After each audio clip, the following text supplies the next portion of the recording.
Welcome back Lord of the mysteries family. आज हम आगे बढ़ेंगे और चैप्टर्स 1277 से 1286 के बीच की घटनाओं को डिकोड करेंगे।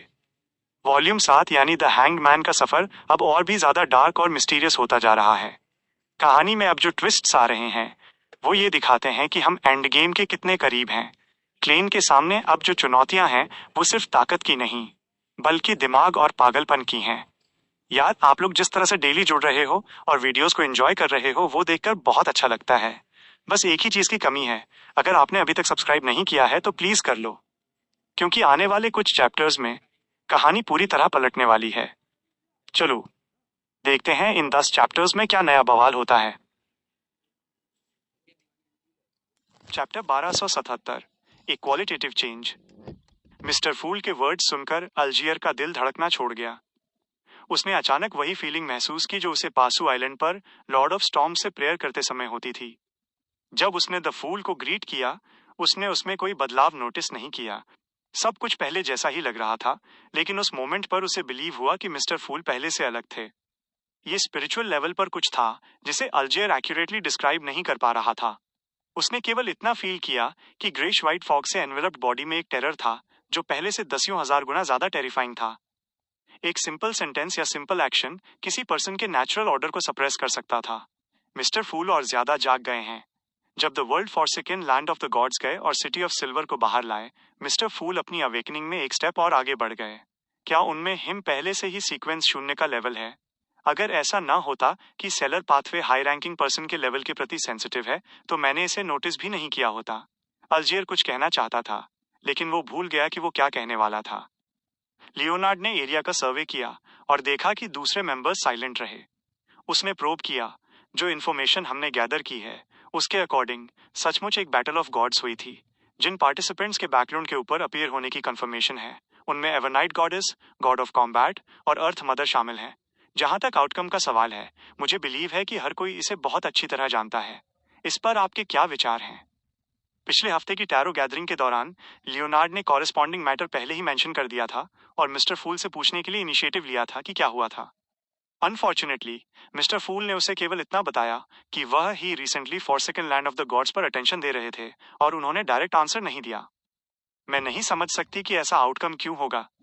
अर्थ मदर और गॉड ऑफ कॉम्बैट को मदर सन डुओ के रूप में कलेक्टिवली एवरनाइट गॉडेस को हराना चाहिए था। कैटलिया ने अपना पजलमेंट नहीं छिपाया।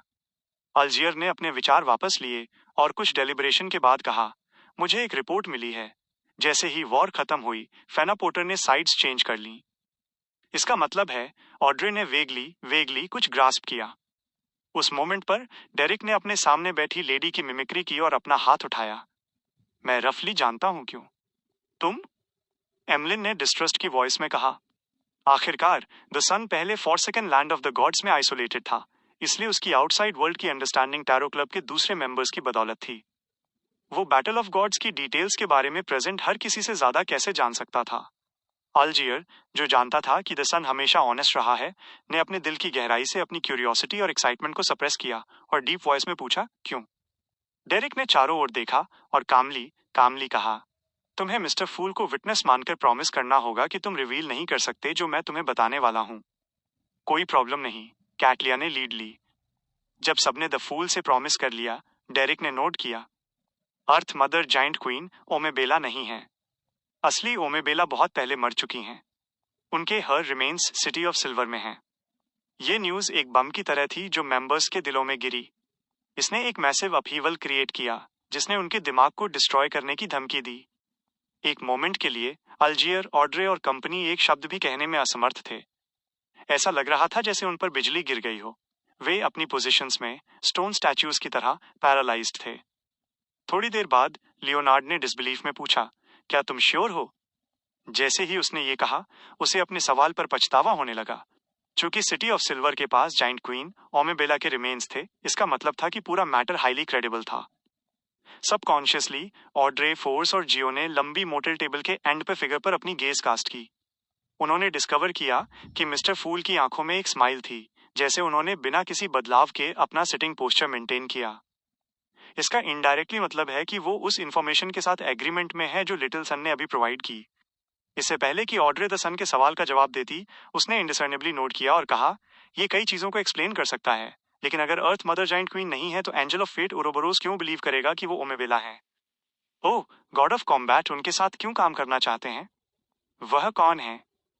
मिस जस्टिस के सवालों की सीरीज सुनकर अल्जियर अचानक थोड़ा इमोशनल फील किया। टैरो क्लब के बीच डिस्कशन का topic finally Kings of angel से ट्रू डाइटीज तक रेज हो गया था। प्रीवियसली, हालांकि उन्होंने इविल गॉड्स के डिसेंट को रोका था और सीक्रेट हिस्ट्रीज की नॉलेज कम्युनिकेट की थी, उन्होंने शायद ही कभी ट्रू डाइटीज को डायरेक्टली डिस्कस किया था। ये एक सबकॉन्शियस फियर था, एक गहरा निशान जो प्रेजेंट वर्ल्ड में उनकी अपब्रिंगिंग के कारण उनमें छूट गया था। और अब टैरो क्लब के मेंबर्स ने अनजाने में वो रेवरेंस खो दिया था जो उनकी सोल्स की गहराई से आता था। कैटलिया ने ये नोटिस नहीं किया क्योंकि उसने मिस जस्टिस के सवालों पर फोकस किया। उसने थॉटफुली कहा, शायद अर्थ मदर हमेशा ओमेबेला होने का डिस्गाइज कर रही हैं। ये एंजल ऑफ फेट को, साथ ही गॉड ऑफ कॉम्बैट को फूल बनाने में मैनेज हो गया है। ये कैसे पॉसिबल है? जियो ने इंस्टिंक्टिवली मटर किया। फोर्स ने एक गहरी सांस ली और कहा, क्या हॉरर स्टोरी है? उस मोमेंट पर द वर्ल्ड, जो इस पूरे समय साइलेंट था, ने कहा, कुछ भी इम्पॉसिबल नहीं है। क्या होगा अगर इस कवर अप को एवरनाइट गॉडेस और दूसरी ट्रू डाइटीज का असिस्टेंस मिला हो? एक कॉन्स्पिरेसी जो 2 से 3,000 साल तक चली। अल्जियर की आंखें फ्रोज हो गईं क्योंकि वो इंस्टिंक्टिवली पीछे श्रिंक हुआ। उसके पास एवरनाइट गॉडेस और अर्थ मदर का एक इंस्टिंक्चुअल फियर था जो उसकी सोल से स्टैम हुआ। टैरो क्लब के मेंबर्स एक बार फिर साइलेंट हो गए जब तक कि लियोनार्ड ने मिस जस्टिस का फाइनल सवाल रिपीट नहीं किया। अर्थ मदर एग्जैक्टली कौन है? जैसे वो बोला, उसने द वर्ल्ड क्लाइन मोरेटी को देखा और अपने फॉर्मर कलीग से आंसर पाने का अटेम्प्ट किया। इस मोमेंट पर उन्होंने एक लॉन्ग अवेटेड नॉक सुनी। ये मिस्टर फूल टेबल पर नॉक कर रहे थे। ऑड्रे और कंपनी ने सिर ऊपर उठाया जैसे वे लंबी ब्रॉन्ज टेबल के एंड की तरफ मुड़े, मिस्टर फूल के आंसर का रेस्पेक्टफुली वेट करते हुए। द फूल क्लाइन चकल किया और कहा, मैं कुछ हिंट्स दे सकता हूं। उसने चारों ओर देखा और कंटिन्यू किया, चर्च ऑफ अर्थ मदर से ANGUINE को बिलीवर्स में क्यों टर्न करना पसंद करता है? अर्थ और मून 2 नेबरिंग पाथवेज हैं। लेजेंड है कि सेकेंड अपोक के दौरान एंशिएंट गॉड लिलिथ, जो मून को रिप्रेजेंट करती थी, जाइंट किंग के बिट्रेयल की वजह से मर गईं। वो कभी कभी से ANGUINE की प्रेयर्स को रिस्पॉन्ड करती हैं, जैसे कि वो पूरी तरह पेरिश नहीं हुई हैं। 4 प्रॉम्प्ट्स के बाद टैरो क्लब के सारे मेंबर्स, जिसमें द मून एम्बलम भी शामिल था, ने एक आंसर सोचा। अर्थ मदर की true identity sanguine ancestor Lilith है। एमलिन की आंखें चौड़ी हो गईं, जैसे वो इंस्टिंक्टिवली सीधा बैठ गया। उसका दिमाग एक मेज था क्योंकि हर तरह के विचार उसमें दौड़ रहे थे। लियोनार्ड पहले एस्टोनिश हुआ, इससे पहले कि उसने थॉट में मटर किया। कुछ दिन पहले चर्च ऑफ एवरनाइट ने लेडी ऑफ क्रिम्सन के टाइटल को प्रमोट करना बंद कर दिया और प्रेयर साइन को क्रिम्सन मून से बदलकर स्टार्स का कर दिया। एक हाई रैंकिंग नाइटहॉक डीकन के रूप में वो कॉरेस्पॉन्डिंग डॉक्यूमेंट्स पढ़ने के लिए क्वालिफाइड था। एवरनाइट गॉडेस ने मून डोमेन की अथॉरिटी को एक बार्गेनिंग चिप के रूप में यूज किया। कैटलिया ने वो कंक्लूजन कहा जो सबके दिलों में लिंगर कर रहा था। इस मोमेंट पर उन्हें अब अर्थ मदर की ट्रू आइडेंटिटी के बारे में कोई डाउट नहीं था। आपके हिंट्स के लिए थैंक यू। ऑड्रे ने इमीडिएटली मिस्टर फूल को बो किया। दूसरों के अपना ग्रेटिट्यूड एक्सप्रेस करने के बाद उन्होंने द मून एम्बलम को देखा, जो अभी भी स्टूपिफाइड लग रहा था। मदर गॉडेस एंसेस्टर हैं। एंसेस्टर मदर गॉडेस हैं। तो मैंने कभी अपना फेथ चेंज नहीं किया। कोई ताज्जुब नहीं कि मैं हार्वेस्ट चर्च जाता रहा, भले ही फादर के कॉरेस्पॉन्डिंग साइकोलॉजिकल क्यूज के बिना। ऐसा इसलिए है क्योंकि मेरे इंट्यूशन ने मुझे बताया कि मदर गॉडेस एंसेस्टर हैं। इसलिए एंसेस्टर ने मुझे फेवर किया और मुझे से ANGUINE का सेवियर बनाया। एमलिन के दिमाग में थॉट्स फ्लैश हुए, जैसे उसने उस गिल्ट के लिए एक रीजनेबल एक्सप्लेनेशन ढूंढा जो उसने पहले फील किया था। वो बिलीव करने लगा कि वो सबसे डिवोटेड से ANGUINE था। अर्ल को ग्लांस करते हुए फोर्स इंटरेस्ट के साथ मुस्कुराई। मिस्टर मून, शायद आप कुछ समय बाद चर्च ऑफ अर्थ मदर के आर्कबिशप बन सकते हैं। नहीं, ये होना चाहिए church of the earth mother का सोल्स है ANGUINE रिप्रेजेंटेटिव। ये राइटर इमीडिएटली एक निकनेम के साथ आई। क्यों? एमलिन ने पजलमेंट में पूछा। उसने बिलीव किया कि एंसेस्टर्स है ANGUINE को उनकी फॉर्मर स्टेट मेंटेन करने के लिए अलाउ करेंगी और चर्च ऑफ अर्थ मदर के साथ डायरेक्टली मर्ज नहीं करेंगी। लियोनार्ड मुस्कुराया और कहा, चूंकि एवरनाइट गॉडेस के पास लेडी ऑफ क्रिम्सन का टाइटल नहीं है, अर्थ मदर के पास जल्द ही एक सिमिलर ऑनरिफिक नेम होगा। दूसरे चर्चेस को फूल बनाना इम्पॉसिबल है। एमलिन रफली समझ गया कि चर्च ऑफ एवरनाइट के अपर एशलॉन्स क्या सोच रहे थे। उसने हल्का सा नोट किया और सीन्स की एक सीरीज इमेजिन करना शुरू किया। उसके किन्समैन जिन्होंने पहले उसका मजाक उड़ाया था अर्थ मदर में बिलीव करने के लिए, उसके सामने लाइन में लगेंगे और उसका बैप्टिज्म एक्सेप्ट करेंगे। दिमाग में इसके साथ एमलिन का मूड एक्सट्रीमली हैप्पी हो गया, क्योंकि वो अपनी चिन ऊपर उठाने के अलावा कुछ नहीं कर सका। एक्सचेंज के बाद टैरो क्लब के मेंबर्स एक मोमेंट के लिए साइलेंट हो गए, नहीं जानते थे कि क्या कहना है। कुछ सेकंड्स बाद अल्जियर ने साइलेंस तोड़ी और कामली कहा, हमारे ज्यादातर मेंबर्स डेमीगॉड्स हैं, तो इसमें लगने वाला टाइम एडवांस होने के लिए लेंथन हो जाएगा। इसके अलावा फर्दरमोर हमारे अपने फैक्शंस हैं। हमें बियॉन्डर कैरेक्टरिस्टिक्स, पोशन फॉर्मूलाज और सील्ड आर्टिफैक्ट्स ऑब्टेन करने का सिंगल चांस मिलने से पहले कुछ साल लग सकते हैं। गैदरिंग का फोकस अब इंफॉर्मेशन एक्सचेंज करने और सीक्रेट कॉपरेशन में एंगेज होने पर शिफ्ट हो सकता है। ऑड्रे, कैटलिया, लियोनार्ड और कंपनी ने एग्रीमेंट में नोट किया। इस मोमेंट पर द फूल क्लाइन ने एरिया का सर्वे किया और चकल किया। Forsaken land of the God's के रिगार्डिंग मैटर ओवर होने के साथ मेरी कंडीशन काफी हद तक रिकवर हो गई है। तुम मुझसे हायर लेवल्स के आइटम्स एक्सचेंज कर सकते हो। उसने काम होने का प्रिटेंड किया, जैसे उसने ट्रुथ रिवील किया कि वो रिकवर हो रहा था। ये एक ऐसा आंसर था जो टैरो क्लब के हर मेंबर ने बहुत पहले गेस कर लिया था। ठीक उसी तरह जैसे ऑड्रे और कंपनी गेस कर रहे थे कि मिस्टर फूल किस लेवल तक अवेकन हुए हैं, क्लाइन मुस्कुराया और ऐड किया, उन हायर लेवल्स के आइटम्स में शामिल हैं सी गॉड की आइडेंटिटी, लेवल और स्ट्रेंथ। सी गॉड की आइडेंटिटी, लेवल और स्ट्रेंथ। मिस्टर फूल का एग्जाम्पल सुनकर अल्जियर का दिमाग करीब 2 सेकंड के लिए ब्लैंक हो गया। ये कुछ ऐसा था जिसका उसने कभी सपना भी नहीं देखा था। उसके पॉइंट ऑफ व्यू से गेरमिन स्पैरो के थ्रू सी गॉड की अथॉरिटी ऑब्टेन करके और कलवेटुआ को रिप्लेस करके मिस्टर फूल ने बिलीवर्स का एक स्टेबल और लार्ज नंबर ऑब्टेन किया था। ये उनकी रिकवरी के लिए एक क्रूशियल स्टेप था। इसलिए ये secret existence definitely corresponding identity give up नहीं करेगा। उसके सरप्राइज के लिए उस मोमेंट पर उसने एक्चुअली मिस्टर फूल को सबको इन्फॉर्म करते हुए सुना कि सी गॉड की आइडेंटिटी, लेवल और स्ट्रेंथ एक्सचेंज की जा सकती है। फर्दर रिकवरी के बाद मिस्टर फूल को अब सी गॉड के लेवल की एंटिटी की आइडेंटिटी की जरूरत नहीं है, और साथ ही कॉरेस्पॉन्डिंग बिलीवर्स की भी। ये ग्रेट एग्जिस्टेंस की परफॉर्मेंस है। कुछ ऐसा जो क्वालिफाइड नहीं है, वो केवल टेम्परेरीली यूज किया जाता है, कभी मोनोपोलाइज नहीं किया जाता। अल्जियर ने एक्साइटेड फील करने से पहले अंदर ही अंदर आह भरी। उसे लगा कि मिस्टर फूल के वर्ड्स उस पर डायरेक्टेड थे। चर्च ऑफ स्टॉर्म्स में वो सीक्वेंस 4 डेमिगॉड बनने के लिए एक्सटर्नल फोर्सेस पर रिलाई करता था। हालांकि वो मुश्किल से ब्रास तक राइज करने में मैनेज हुआ था, उसके लिए आगे एडवांस करना ऑलमोस्ट इम्पॉसिबल था। जहां तक बुक ऑफ कैलेमिटी की चोरी का सवाल है, वो इस मोमेंट पर ऐसा करने की कोई होप नहीं देख सकता था। इसलिए अल्जियर केवल टेम्परेरीली अपने एम्बिशन को सप्रेस कर सकता था और पेशेंटली अपॉर्चुनिटी के आने का वेट कर सकता था। अब अपॉर्चुनिटी यहां थी, और ये तेजी से आई। अल्जियर करंटली लॉर्ड ऑफ स्टॉर्म्स के चर्च का कार्डिनल था, जो रोस्टेड आर्किपेलागो का इंचार्ज था। एक बार जब वो सीक्रेटली सी गॉड बन जाता और उन वाटर्स की अथॉरिटी कंट्रोल कर लेता, तो वो रोस्टेड आर्किपेलागो का किंग बन जाएगा, एक ट्रू किंग। ये सोचकर अल्जियर मुश्किल से खुद को कंटेन कर पाया। उसे खुद को शांत करने में बहुत डिफिकल्टी हुई। हालांकि ऑड्रे, डेरिक और कंपनी अपना शौक नहीं छिपा सके कि टैरो क्लब एक देवता की आइडेंटिटी, लेवल और स्ट्रेंथ को ट्रेड करना शुरू कर रहा था। भले ही ये केवल एक फॉल्स गॉड था, उनका स्टॉर्म पाथवे पर स्विच करने का कोई इंटेंशन नहीं था। अल्जियर के कंपैरिजन में वे इतने एक्साइटेड नहीं थे। उन्होंने जल्दी से खुद को कंट्रोल किया और अपनी गेज मिस्टर हैंगमैन पर डाली। अल्जियर ने गहरी सांस ली और हम्बली लंबी ब्रॉन्ज टेबल के एंड की तरफ कहा, ऑनरेबल मिस्टर फूल, इन आइटम्स के एक्सचेंज के लिए क्या प्राइस जरूरी है? The fool Klein the hanged man के सवाल का वेट कर रहा था और स्माइल के साथ कहा, जो मिशंस मैं तुम्हें दूंगा, और साथ ही फ्रीक्वेंट प्रेइंग और विशेष की सिंसियर मेकिंग। वो सेंटेंस के एंड की तरफ वर्ड्स पर एम्फसाइज करना चाहता था, लेकिन उसे बिलीव था कि टैरो क्लब के मेंबर्स बता नहीं पाएंगे। जहां तक इस बात का सवाल है कि वो कॉरेस्पॉन्डिंग विशेष को कैसे कंप्लीट कर सकता था, उसके पास करेंटली 2 मेथड्स थे। पहला, उसने कॉरेस्पॉन्डिंग इफेक्ट्स अचीव करने के लिए अपनी पजेस्ड दूसरी बियॉन्डर पावर्स यूज की। फॉर एग्जाम्पल, वो हिस्टोरिकल सीन समन कर सकता था और बार ओनर के पैटर्न को ट्रीट करने की विश फुलफिल करने के लिए बियर गिफ्ट करने के सेगमेंट को रिपीट कर सकता था।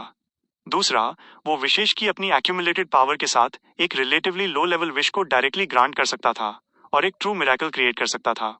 फॉर एग्जाम्पल, स्नैप यूज करके कोलैप्स हुए घर को इंस्टेंटली उसकी ओरिजिनल स्टेट में रिटर्न करना, विश की फुल स्पिरिट में इसे रिबिल्ड करने में सक्सीड होना। इसके अलावा क्लाइन सेफिरा कैसल के लेवल और पावर्स को ग्रे फॉग के ऊपर यूज कर सकता था, जो किंग ऑफ एंजल्स के इक्विवेलेंट था, जिसने अभी तक यूनिकनेस को एकोमोडेट नहीं किया था। दूसरे शब्दों में, जब उसने प्रेयर्स को रिस्पॉन्ड किया तो वो सीक्वेंस एक की कोर पावर्स यूज कर सकता था, जो अटेंडेंट ऑफ मिस्ट्रीज की कोर पावर भी थी। एक्सपेरिमेंटेशन के इस पीरियड के बाद क्लाइन को दो इफेक्ट्स का रफ आइडिया था। पहला एक नेसेंट डिवाइन किंगडम क्रिएट करना था और दूसरा ग्राफ्टिंग था। टर्म ग्राफ्टिंग खुद क्लाइन द्वारा कॉइन किया गया था। आखिरकार वो रियल अटेंडेंट ऑफ मिस्ट्रीज नहीं था, न ही उसने कॉरेस्पॉन्डिंग मिस्टिसिज्म नॉलेज ऑब्टेन की थी। यह एबिलिटी एक ऑब्जेक्ट को अलाउ कर सकती थी जो नॉर्मल सर्कमस्टांसेस के अंडर डायरेक्टली कनेक्ट नहीं हो सकता था, ग्राफ्टिंग द्वारा एक इनकंसीवेबल इफेक्ट अचीव करने के लिए। एक सिंपल एग्जाम्पल था पाथ की बिगिनिंग और एंड के कॉन्सेप्ट को एक कॉमन नोड में मिक्स करना, जिससे उस पाथ पर चलने वाले किसी भी व्यक्ति के लिए लीव करना इम्पॉसिबल हो जाए। बियॉन्डर्स के लिए काफी नंबर ऑफ पावर्स थीं जो ऐसा कुछ कर सकती थीं, लेकिन अटेंडेंट ऑफ मिस्ट्रीज की ग्राफ्टिंग डायरेक्टली एक कॉन्सेप्ट पर एक्ट करती थी। ये न केवल बहुत हाई लेवल पर था, जैसे एक ट्रू देवता का डिसेंट, बल्कि इसके इफेक्ट्स बिजार थे और इसमें कंसीलमेंट का हिंट था। इसके अलावा ग्रेट शून्य sealed artifact, staff of the stars की रिप्लिकेशन पावर्स के साथ क्लाइन सेफरा कैसल के अंदर रहते हुए किंग ऑफ एंजल्स की तरह प्रेयर्स को कंप्लीटली रिस्पॉन्ड कर सकता था। इसके अलावा वो और भी चीजें कर सकता था। मिस्टर फूल को मिशंस मेंशन करते हुए सुनकर अल्जियर को अचानक कुछ याद आया। उसने जल्दी से अपना सिर नीचे किया और पूछा, ऑनरेबल मिस्टर फूल, क्या आपको अभी भी मुझे फेसाक एम्पायर के उन 3 टारगेट्स के रिगार्डिंग और इन्वेस्टिगेशन कैरी आउट करने की जरूरत है जिन्होंने कोनोटॉप्सी बैटल में पार्टिसिपेट किया था? उसने पहले क्रीपिंग हंगर के 3 सस्पेक्टेड ओनर्स के रिगार्डिंग इन्फॉर्मेशन ऑब्टेन की थी, लेकिन उसे कुछ भी एबनॉर्मल नहीं मिला था। द फूल क्लाइन ने हल्का सा नोट किया और कहा, अब उसकी कोई जरूरत नहीं है। वह ओरिजिनली इस क्लू को यूज करके ट्विलाइट हर्मिट ऑर्डर की टेल ग्रैब करना चाहता था, लेकिन चूंकि एडम के गॉड बनने की संभावना थी, तो ऐसा करने से बचना ही बेहतर था। सीक्वेंस शून्य ट्रू देवता को रेस्पेक्ट करना क्लाइन का यूजुअल प्रिंसिपल था। उसे कॉम्प्रोमाइज करना पड़ा और अगर जरूरी हो तो गिव अप करना पड़ा।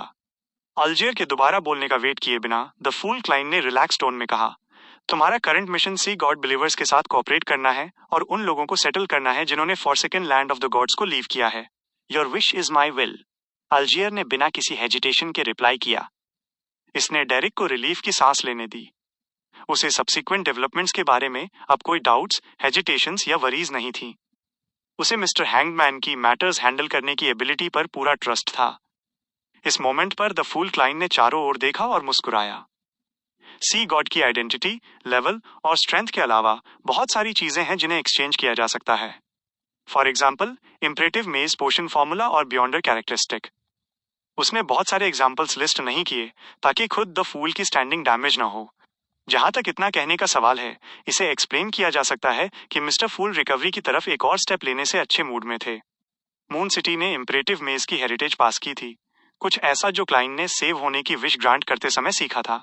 ऑफ कोर्स, भले ही उसने मून सिटी के रेजिडेंट्स को डायरेक्टली कॉरेस्पॉन्डिंग आइटम सेक्रीफाइस करवाए, वे लोग जिन्होंने फाइनली उनकी ब्लेसिंग्स और प्रोटेक्शन पाई थी, वे डेफिनेटली ऐसा करने के लिए बहुत विलिंग होंगे। वे इस बात से ज्यादा डरते थे कि मिस्टर फूल मून सिटी को अबंडन कर देंगे और उनका सैक्रिफाइस एक्सेप्ट नहीं करेंगे। इसके अलावा क्लाइन के पास खुद एक सिल्वर नाइट मैरियनेट थी, सील पाथवे की सीक्वेंस 9 से 3 beyonder characteristics, sealed artefact, general of the pupil लेसाई, प्राइमोडियल मून के ब्लेस्ड ब्लड की एक ड्रॉप और वेरियस काइंड्स के चार्म्स और बुलेट्स जो वर्म्स ऑफ स्पिरिट से आए थे। अगर विश मेकर कंज्यूमेबल या टेम्पररी लोन के लिए कुछ चाहता था, तो क्लाइन हिस्टोरिकल वॉइड से और भी चीजें निकाल सकता था। इम्परेटिव मेज का पोशन फॉर्मूला और बियॉन्डर कैरेक्टरिस्टिक, जियो ने इनएक्सप्लिकेबली फील किया कि मिस्टर फूल उसे देख रहे थे। फ्रैंकली कहें तो उसमें एडवांस करने की मोटिवेशन की कमी थी। एक तरफ वो MI9 के mid to high ranking members में से केवल एक थी, इसलिए डेमिगॉड के रैंक्स में टिकट पाने के चांसेस बहुत कम थे। दूसरी तरफ उसके फादर की रेपुटेशन एक सर्टेन एक्सटेंट तक रिस्टोर हो गई थी, इसलिए उसके पास कोई प्रेसिंग गोल्स नहीं थे। उसी समय वॉर खत्म हो गई थी। उसकी मदर और ब्रदर बैकलुंड लौट आए थे और नॉर्मल लाइफ स्टार्ट करने वाले थे। जियो की करंट ओवरऑल इनकम के साथ ये एक वेल्दी फैमिली को सपोर्ट करने के लिए काफी था। इन सब रीजंस ने जियो को फील कराया कि उसकी करंट लाइफ काफी अच्छी थी और वो वास्तव में इसे बदलना नहीं चाहती थी। ऑफ कोर्स, अगर उसे डेमिगॉड लेवल पर एडवांस करने का चांस मिलता तो वो इसे जाने नहीं देती। वॉर की वजह से उसने सीक्वेंस 5 की हेल्पलेसनेस एक्सपीरियंस की थी। इसके अलावा टैरो क्लब में उसे और फोर्स को छोड़कर हर कोई डेमिगॉड था। इसमें कोई डाउट नहीं था कि वो इतना पीछे नहीं रहना चाहती थी। अपने थॉट्स के बीच जियो ने फोर्स को देखा, इससे पहले कि उसने लंबी मोटर टेबल के एंड पर एंटिटी को अपना सिर झुकाकर इंडिकेट किया कि वो कड़ी मेहनत करेगी। फोर्स रफली अपनी फ्रेंड के एटीट्यूड को गेस कर सकती थी क्योंकि ये रफली उसके जैसा ही था। अगर ये इसलिए नहीं होता कि उसे फुल मून रेविंग्स को इफेक्टिवली रेसिस्ट करने के लिए सीक्वेंस 4 पर एडवांस करने की जरूरत थी ताकि मिस्टर फूल को परेशान करना बंद कर सके। साथ ही अब्राहम फैमिली ने उसके लिए पोशन फॉर्मूला और बियॉन्डर इंग्रेडिएंट्स प्रिपेयर कर लिए थे, तो वो सीक्रेट सॉर्सरर बनने की जल्दी में नहीं होती। एक ट्रैवलर के रूप में वो जहां चाहे जा सकती थी। वो इमीडिएटली किसी भी डेलिकेसी को खाने के लिए लोकेशन पर जा सकती थी। इसने फोर्स की बियॉन्डर होने की इनिशियल एक्सपेक्टेशंस को कंप्लीटली सेटिस्फाई किया। ऑफ कोर्स उसके पास खुद को इम्प्रूव करने का एक और मोटिवेटिंग फैक्टर था। डेमीगॉड बनने के बाद वो अपने टीचर और फैमिली की और हेल्प कर सकती थी। फॉग कवर्ड मिस्टर फूल को अपनी चेयर पर पीछे झुकते हुए देखकर ऑड्रे ने एक और शब्द नहीं कहा। कुछ हेजिटेशन के बाद उसने अपना मुंह खोला और कहा, लेडीज एंड जेंटलमैन, मेरा एक सवाल है। अगर कोई मैटर है और आप अवेयर हैं कि इसका आउटकम का आपसे कोई लेना देना नहीं है, ये पूरी तरह से सर्टेन एग्जिस्टेंसेस की फीलिंग्स और गैम्बलिंग का रिजल्ट है, तो आप क्या करेंगे? जैसे ही उसने वो कहा, अल्जियर हंसा। हर कोई मरने के लिए डेस्टिन्ड है। ये इनएविटेबल है, चाहे आप इसे बदलने की कितनी भी कोशिश करें। तो क्या इसका मतलब है कि किसी की लाइफ मीनिंगलेस है? ऐसा लग रहा था कि उसने ऐड करने से पहले इस प्रॉब्लम के बारे में लंबे समय से सोचा था। चूंकि आप मोमेंट पर मैटर के आउटकम को चेंज नहीं कर सकते, तो खुद को इम्प्रूव करने के लिए अपना बेस्ट ट्राई करें, ज्यादा पावर ऑब्टेन करें और ज्यादा अथॉरिटी वील्ड करें, जब तक कि एक दिन आप गैम्बलिंग में पार्टिसिपेट न कर सकें। अगर आप इस प्रोसेस के दौरान मर जाते हैं, तो ये कुछ नहीं करने से बेहतर है। ये मिस्टर हैंगमैन द्वारा कहे गए अब तक के सबसे सिंसियर वर्ड्स हैं। ऐसा लगता है कि ये उनके दिल से आए हैं। इनसिग्निफिकेंट भी ग्रेट बन सकता है। ऑड्रे टच हुई और इंडिसर्नेबली नोट किया। इस मोमेंट पर द वर्ल्ड गेरमैन स्पैरो ने चारों ओर देखा और बोला, हर कोई, मुझे आपको कुछ रिमाइंड कराना है। जब टैरो क्लब के मेंबर्स ने एक ही समय पर देखा, क्लाइन ने द वर्ल्ड को कंट्रोल किया और डीप वॉइस में कहा, एपोकैलिप्स लगभग एक डेकेड में आएगा। पॉसिबिलिटी है कि हर कोई डिस्ट्रॉय हो जाएगा, जिसमें डाइटीज भी शामिल हैं। Chapter 1279, sense of urgency. Apocalypse. हालांकि ऑड्रे ने church of knowledge and wisdom के डेमीगॉड से एपोकैलिप्स की प्रोफेसी के बारे में बहुत पहले सीखा था, लेकिन उसे ये कभी रियल नहीं लगा, ये महसूस करते हुए कि ये लोगों को धोखा देने के लिए था। भले ही उसने पहले ही थोड़ी सी वॉर एक्सपीरियंस की थी, जहां इंडिविजुअल कमजोर था, उसे विश्वास नहीं था कि दुनिया एपोकैलिप्स से सिर्फ एक डेकेड दूर थी। इसका कोई साइन नहीं था।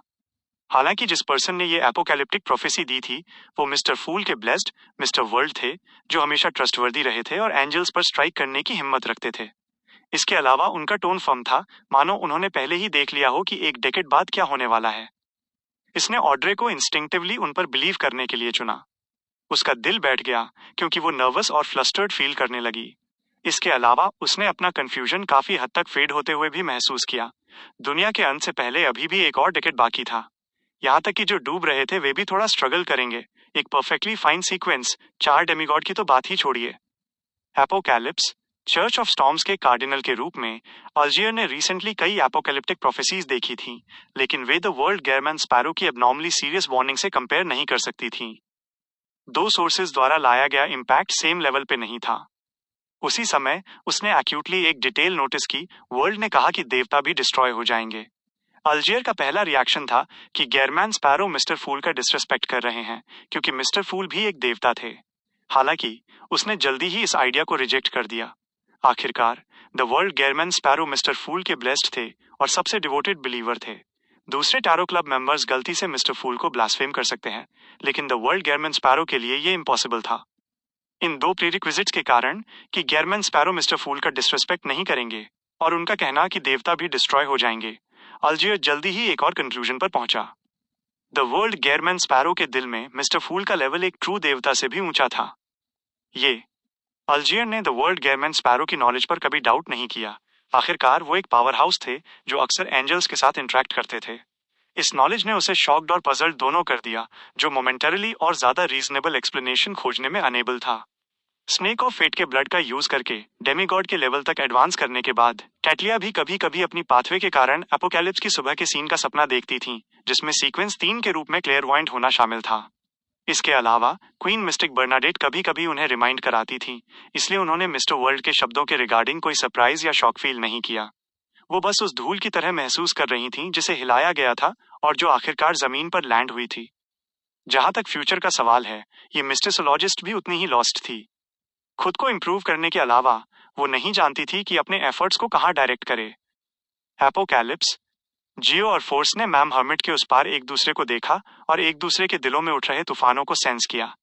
उन्होंने कभी नहीं सोचा था कि वो वंडरफुल लाइफ जो वे जी रहे थे वो 2 डेकेड से ज्यादा नहीं चलेगी जब तक कि कुछ नहीं होता। ये वो समय था जब वे अपने प्राइम में थीं। भले ही वे डेमीगॉड्स नहीं थीं, उन्हें अपनी एजिंग बॉडीज के कारण कंट्रोल खोने के इंक्लिनेशन के बारे में चिंता करने की जरूरत नहीं थी। चूंकि बोलने वाले person the world Gehrman sparrow थे, दोनों लेडीज ने प्रोफेसी की ऑथेंटिसिटी पर सस्पेक्ट नहीं किया। उन्हें लगा कि कॉस्मोज, मैं कुछ भूल गई लगती हूँ। मिस्टर वर्ल्ड ने पूरी स्टोरी का पता लगा लिया लगता है। क्या वो करप्ट होने से डरते नहीं हैं? क्या वो पहले से ही एक एंजल हैं? क्या वो अब एक ही हैं? ऑड्रे के दिमाग में विचार आए, जैसे उसने एक्यूटली सेंस किया कि द वर्ल्ड गेयरमैन स्पैरो ने शायद अपना एडवांसमेंट पूरा कर लिया है और एक ट्रू मिथिकल क्रिएचर बन गए हैं। एंशियंट टाइम्स में इसे एक सब्सिडियरी गॉड भी कहा जा सकता था, डियर्टी लाइनअप का एक मेंबर। उसके ठीक बाद अल्जियर, कैटलिया और टैरो क्लब के दूसरे मेंबर सच्चाई समझ गए। वे जानते थे कि द वर्ल्ड गेयरमैन स्पैरो पहले से ही रियल वर्ल्ड के टॉप पर पहुंच चुके हैं, एक एंजल बन गए हैं जो जमीन पर चलते हैं। उनके गेसेस गेयरमैन स्पैरो के मिथिकल क्रिएचर से डील करने के प्लान से रिलेटेड थे। कुछ का मानना था कि ये मिस्टर फूल की रिकवरी के बेनिफिट्स थे जो उन्होंने अपने ब्लेस्ड को दिए। लेकिन चाहे कुछ भी हो, ये पहली बार था जब टैरो क्लब में होस्ट और कन्वेनर के अलावा एंजल के लेवल का कोई मेंबर था। ऑफ कोर्स, वे द वर्ल्ड गेयरमैन स्पैरो के सीक्वेंस 2 में एडवांसमेंट से ज्यादा सरप्राइज नहीं थे। वे उनके प्रोग्रेशन रेट को लेकर लंबे समय से सुन्न हो चुके थे। क्लाइन ने द वर्ल्ड को कंट्रोल किया और उसे चारों ओर देखने दिया। आप सोच सकते हैं कि आप आगे क्या करने का प्लान बना रहे हैं और आप इसे कैसे करेंगे। जियो, फोर्स और दूसरे टैरो क्लब मेंबर्स ने एक्नॉलेजमेंट के रूप में हल्का सा सिर हिलाया। अगले 10 मिनट तक फ्री एक्सचेंज चला, इससे पहले कि टैरो गैदरिंग का ये सेशन धीरे धीरे खत्म हो गया। Dot dot dot. Real world में लौटने के बाद जियो ने अपने बेडरूम का सर्वे किया। उसका एक्सप्रेशन धीरे धीरे सोलम हो गया। उसने एक बार फिर अर्जेंसी का एक प्रेसिंग सेंस फील किया। कमरे से बाहर निकलने के बाद जियो ने देखा कि फोर्स भी उसी समय कॉरिडोर में बाहर आई थी।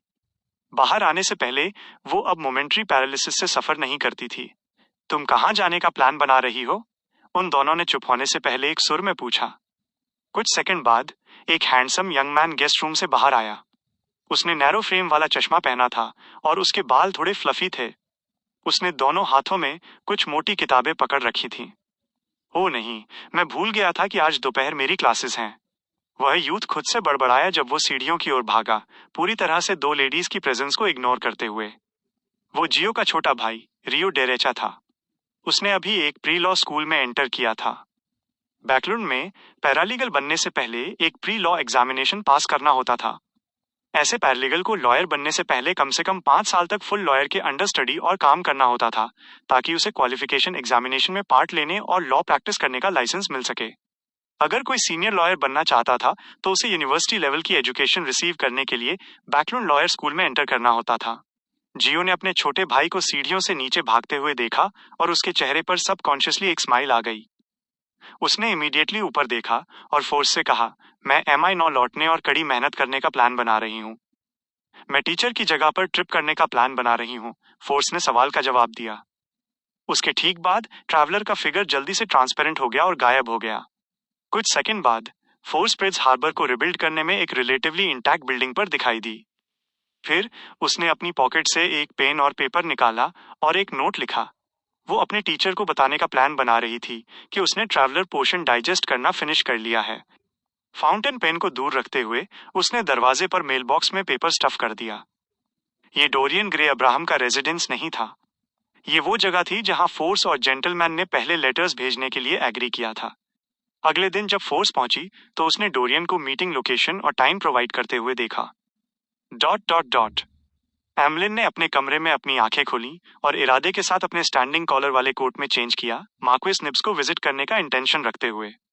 जब कैरेज रोज स्ट्रीट से गुजरी, उसने सबकॉन्शियसली खिड़की से बाहर देखा और ये डिस्कवर करके कुछ हद तक सरप्राइज्ड हुआ कि हार्वेस्ट चर्च का दरवाजा खुला था। थोड़ी हेजिटेशन के बाद उसने कैरेज ड्राइवर को कैरेज रोकने के लिए कहा और उसने राइड के लिए पे किया। अपनी टॉप हैट पहनने और अपनी केन पकड़ने के बाद रेड आइट से ANGUINE अर्ल सीढ़ियां चढ़ा और हार्वेस्ट चर्च में एंटर किया। उसने फादर उत्रावस्की को देखा, जो थोड़े और लंबे लग रहे थे, अपनी पीठ झुकाए प्रेयर हॉल को साफ कर रहे थे। उसे उम्मीद के मुताबिक रिहा कर दिया गया है। ये वास्तव में प्रोटेक्टिव कस्टडी थी। एमलिन ने अंदर ही अंदर अपना सिर हिलाया। इस मोमेंट पर फादर उत्रावस्की ने अपना सिर उठाया और उसे देखा। कैंडल स्टैंड पहुंचो। मैं मदर गॉडेस को खुश करने की कोशिश कर रहा हूं, एमलिन बड़बड़ाया। वो मेन हॉल के पीछे कमरे में गया, चर्च ऑफ अर्थ मदर के ब्राउन प्रीस्ट रोब में चेंज किया और काम करना शुरू कर दिया। उनमें से कोई भी एक शब्द नहीं बोला। उन्होंने अपना काम किया और हार्वेस्ट चर्च को उसकी फॉर्मर क्लीनलीनेस और ट्रैंक्विलिटी में रिस्टोर करने के लिए अपना बेस्ट ट्राई किया। पता नहीं कितने समय बाद लोगों का एक ग्रुप अचानक दरवाजे से एंटर हुआ। एमलिन ने सबकॉन्शियसली ऊपर देखा और बैरन कॉस्मी ओडोरा को देखा। उसने विस्काउंट अर्नेस्ट बॉयर को देखा, जिसने एक बार हार्वेस्ट चर्च में काम किया था, और कई फैमिलियर चेहरे देखे। एमलिन के होंठ सबकॉन्शियसली ऊपर की ओर मुड़ गए। चैप्टर 1280 टाइनी सिटी में चांस मीटिंग। मिड्सीशायर की कांस्टेंट सिटी जाने वाली एक स्टीम लोकोमोटिव पर क्लाइन, जो एक वंडरिंग मैजिशियन की तरह ड्रेस्ड था, ने यंग मैन और उसके पेरेंट्स को उस नैरो टेबल के उस पार देखा जिस पर आइटम्स रखे थे। मेरे पास 2 तरह की मैजिक ट्रिक्स हैं। पहली है आपकी विशेष को सच करना। दूसरी है मिरर का यूज करके आपके सवाल का जवाब देना। ऑफ कोर्स, पहले टाइप के मैजिक के लिए पेमेंट की जरूरत होती है और दूसरे के लिए आपको मिरर द्वारा पूछे गए सवालों के जवाब देने होते हैं। आप किस तरह की परफॉर्मेंस देखना चाहते हैं? यंग मैन के काले बाल और भूरी आंखें थीं। वो अच्छी एजुकेशन रिसीव किया हुआ लग रहा था। उसने अपने बगल में बैठे अपने पेरेंट्स को देखा और स्माइल के साथ कहा, मेरी विश बहुत डिफिकल्ट है, इसलिए मैं आपको ट्रबल नहीं दूंगा। इसके कंपैरिजन में मैं उस मिरर के बारे में ज्यादा क्यूरियस हूं जो सवालों के जवाब दे सकता है। क्लाइन ने आह भरी और अपना सिर हिलाया। अपने बाएं हाथ के एक फ्लिप के साथ उसने एक सिल्वर मिरर रिवील किया जिसके दोनों साइड्स पर ब्लैक जेम था। ये एक एंटीक लगता है, उसके सामने बैठे यंग मैन ने इंटरेस्ट के साथ कमेंट किया और कहने से पहले बोला, मेरा सवाल है, मेरे कांस्टेंट सिटी विजिट करने का पर्पस क्या है? एक कॉमनली देखी जाने वाली स्माइल जो अक्सर स्ट्रीट मैजिशियंस के चेहरों पर देखी जाती थी, क्लाइन के चेहरे पर अपीयर हुई जब उसने अपने दाहिने हाथ से मिरर के सरफेस को स्ट्रोक किया और सीरियस टोन में कहा, मिरर मिरर प्लीज मुझे इस सवाल का जवाब बताओ। 3 बार रिपीट करने के बाद उसने अपना दाहिना हाथ हटाया और मिरर का सरफेस 3 पैसेंजर्स को दिखाया। उस पर कुछ सिल्वर वर्ड्स थे, शादी करने के लिए। अमेजिंग। यंग मैन और उसके पेरेंट्स ने एक दूसरे को डिसबिलीफ में देखा। ट्रेन में बोर्ड करने के बाद उन्होंने शादी से रिलेटेड किसी भी चीज को कभी मेंशन नहीं किया था, न ही उन्होंने कोई ऐसी चीज रिवील की थी जिसे लोग कनेक्शन बनाने के लिए यूज कर सकें। ये पहली बार था जब उन्होंने कोई ऐसी मैजिक ट्रिक देखी थी जो प्रॉप्स या फेक ऑडियंस पर रिलाई नहीं करती थी। ठीक है, अब मिरर के पूछने का टाइम है। क्लाइन मुस्कुराया और उसने अपने दाहिने हाथ से मिरर के सरफेस को कवर कर लिया। ठीक है, यंग मैन ने रिप्लाई किया, इंट्रिग्यूड फील करते हुए। नेक्स्ट, देखते हैं कि मैजिक मिरर क्या सवाल रेज करेगा। क्लाइन ने अपना दाहिना हाथ एक एग्जैजरेटेड मैनर में रिलीज किया, जैसे कि वो एक फॉर्मल मैजिक ट्रिक परफॉर्म कर रहा हो। मिरर के सरफेस पर सिल्वर वर्ड्स पहले ही बदल चुके थे, एक कंप्लीट सेंटेंस में एक्सटेंड होते हुए। आप प्रेफर करेंगे कि आपकी ब्राइड अपने 50s या उससे ऊपर की एक वुमन हो, है ना? यंग मैन का एक्सप्रेशन एक मोमेंट के लिए फ्रीज हो गया, इससे पहले कि वो पीला पड़ा और फिर पूरी तरह लाल हो गया। ये कैसे पॉसिबल है? उसने इमीडिएटली रिबट किया। वो हेल्प नहीं कर सका, लेकिन अपने पेरेंट्स को देखने के लिए अपना सिर मोड़ा और ग्रम्बल किया। ये किस तरह का अजीब सवाल है? ये बस मजाक कर रहा है। क्लाइन ने अपोलोजेटिकली स्माइल की और जल्दी से अपना दाहिना हाथ मिरर के सरफेस पर प्रेस कर दिया, जैसे कि उसे नहीं पता था कि ऐसा होगा। फिर उसने अपना दाहिना हाथ रिलीज किया। सचमुच मिरर पर वर्ड्स फिर से बदल गए। आपकी उम्र क्या है? 25 साल। यंग मैन ने केयरफुली रिप्लाई किया, डरते हुए कि वो किसी ट्रैप में गिर जाएगा। उसने अपने पेरेंट्स और आसपास के पैसेंजर्स की गेज को खुद पर बदलते हुए महसूस किया। ठीक है, मैजिक परफॉर्मेंस का एंड हो गया। क्लाइन मुस्कुराया और मिरर को दूर रख दिया। आप दूसरी मैजिक ट्रिक ट्राई कर सकते हैं। जैसे ही उसने बोलना खत्म किया, स्टीम लोकोमोटिव ने विसल बजाई। ये साइन था कि वो स्टेशन में एंटर करने वाली थी। सॉरी, ये मेरी कॉल है। क्लाइन ने अपनी गोल्डन पॉकेट वॉच निकाली और टाइम चेक किया। उसने अपना लगेज कैरी किया और पैसेंजर्स के ग्रुप के साथ स्टीम लोकोमोटिव से निकल गया। वो स्टेशन प्लेटफॉर्म पर पहुंचा, जो अभी तक गैस लैंप से रोशन नहीं हुआ था। ये मिड्सीशायर की बेल्टन सिटी थी, एक ऐसी सिटी जो कोल माइंस की वजह से प्रॉस्परस भी हुई थी और डिक्लाइन भी। क्लाइन के लिए इस जगह का सबसे बड़ा सिग्निफिकेंस ये था कि ये प्रीवियस वर्ल्ड वॉर में एक स्ट्रैटेजिक नोड था। फेसाक ने अपने इन्वेजन में 3 रूट्स लिए थे। एक ने लैंड डिफेंसेस को ब्रेक करने के लिए अमांथा माउंटेन रेंज के बॉर्डर के साथ अटैक किया था। दूसरे में सोनिया आइलैंड से सेट ऑफ करना, कोस्टल हार्बर्स पर अटैक करना और लैंडिंग का अटेम्प्ट करना शामिल था। तीसरा मेन रेलवे को फॉलो करना था जैसे वे इन्वेजन के लिए बैकलैंड की तरफ मार्च कर रहे थे। उनमें से चर्च ऑफ स्टॉर्म्स की एग्जिस्टेंस और आयरन क्लैड वॉरशिप्स और हाई लेवल आर्बिटर्स की कंबाइंड माइट की वजह से फेसाक और फेनापोटर की naval forces expected results obtain करने में फेल हो गईं। वे नेवल सुपीरियरिटी ऑब्टेन करने में भी फेल रहे और अमांथा माउंटेन रेंज के बैटलफील्ड्स पर चर्च ऑफ एवरनाइट का हेडक्वार्टर्स ब्लॉक कर रहा था। वेव के बाद वेव, ये वॉर के दौरान नहीं गिरा। इस तरह विंटर काउंटी और ईस्ट चेस्टर काउंटी को वॉर के भयंकर क्रूजिबल से गुजरने से बचा लिया। 3 रूट्स में से एकमात्र सक्सेसफुल रूट मिडसेशायर ट्रूप्स वाला था। उन्होंने एक जॉइंट नेवल लैंड ऑपरेशन किया और लोइन की दूसरी सबसे बड़ी सिटी कॉन्स्टेंट सिटी मिडसेशायर की कैपिटल को कॉन्कर कर लिया। फिर उन्होंने साउथ ईस्ट की तरफ अपना रास्ता बनाया, बैकलैंड के ग्रेटर एरिया में इंटिस ट्रूप्स के साथ रॉन्डेवू करते हुए। क्लाइन ने एक वंडरिंग मैजिशियन के रूप में एक्ट किया। एक तरफ उसे विशेष एक्यूमुलेट करनी थी, मिराकल्स डिस्प्ले करने थे, पोशन डाइजेस्ट करना था और अपनी स्ट्रेंथ बढ़ानी थी। दूसरी तरफ वो वॉर के पाथ पर जाने की प्लानिंग कर रहा था, अपनी आंखों, कानों और अपनी सॉइल का यूज करके वॉर द्वारा लाए गए डैमेज को सचमुच देखने के लिए। कॉस्मोस और अंडरग्राउंड के सीक्रेट्स जानने के बाद वो एवरनाइट गॉडेस के प्लान को समझ सकता था और एक सर्टेन एक्सटेंट तक एक्सेप्ट कर सकता था। हालांकि इसका मतलब ये नहीं था कि वो सैक्रिफिसेस के प्रति इंडिफरेंट था। उसी समय उसने एक बात कंफर्म की, भले ही वो जॉर्ज 3 को ब्लैक एम्परर बनने से नहीं रोकता, फिर भी वर्ल्ड वॉर इरप्ट होती। हालांकि लोएन का अपर हैंड होता।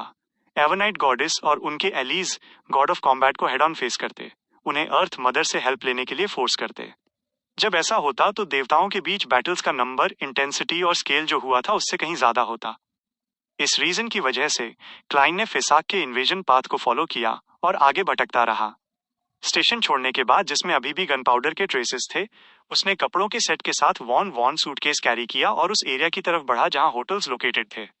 रात में वो सिटी की सड़कों और गलियों में स्ट्रोल करता और सभी के लिए विशिंग मैजिक परफॉर्म करता। कुछ कदम आगे बढ़ने के बाद क्लाइन का स्पिरिचुअल परसेप्शन स्थिर हुआ जब उसने अपनी गेज सड़क के एंड पर डाली। वहां एक काले बालों वाली वुमन थी जिसने सिंपल लिनन रोब और ट्री बाग बेल्ट पहनी थी और कोई मोजे या जूते नहीं थे। Ariana, church of Evernight ascetics की लीडर, ग्राउंडेड एंजल एरियाना। वो यहाँ बेल्टिन में क्यों होंगी? क्या उन्हें कैथेड्रल ऑफ सेरेनिटी में एवरनाइट क्लॉइस्टर वापस नहीं लौटना चाहिए था? या गॉड ऑफ कॉम्बैट की एस्टेट की हैंडओवर को प्रिजाइड करने के लिए फेसाक कैपिटल सेंट मिलोम भेजा जाना चाहिए था? ये कोई सिंपल मैटर नहीं है अगर एक ग्राउंडेड एंजल अचानक ऐसी छोटी सिटी में अपीयर हो। क्लाइन पजल हो गया जब उसने हल्का सा फ्राउन किया। पूछने का डिसीजन लेने से पहले वो एक मोमेंट के लिए हेजिटेट हुआ। ये इसलिए नहीं था क्योंकि वो बिजी बॉडी था। अगर वे सेम सिटी में थे और कुछ भी होता तो कोई भी एस्केप नहीं कर सकता था। हालांकि इस मोमेंट पर एरियाना क्राउड से पहले ही गायब हो चुकी थी।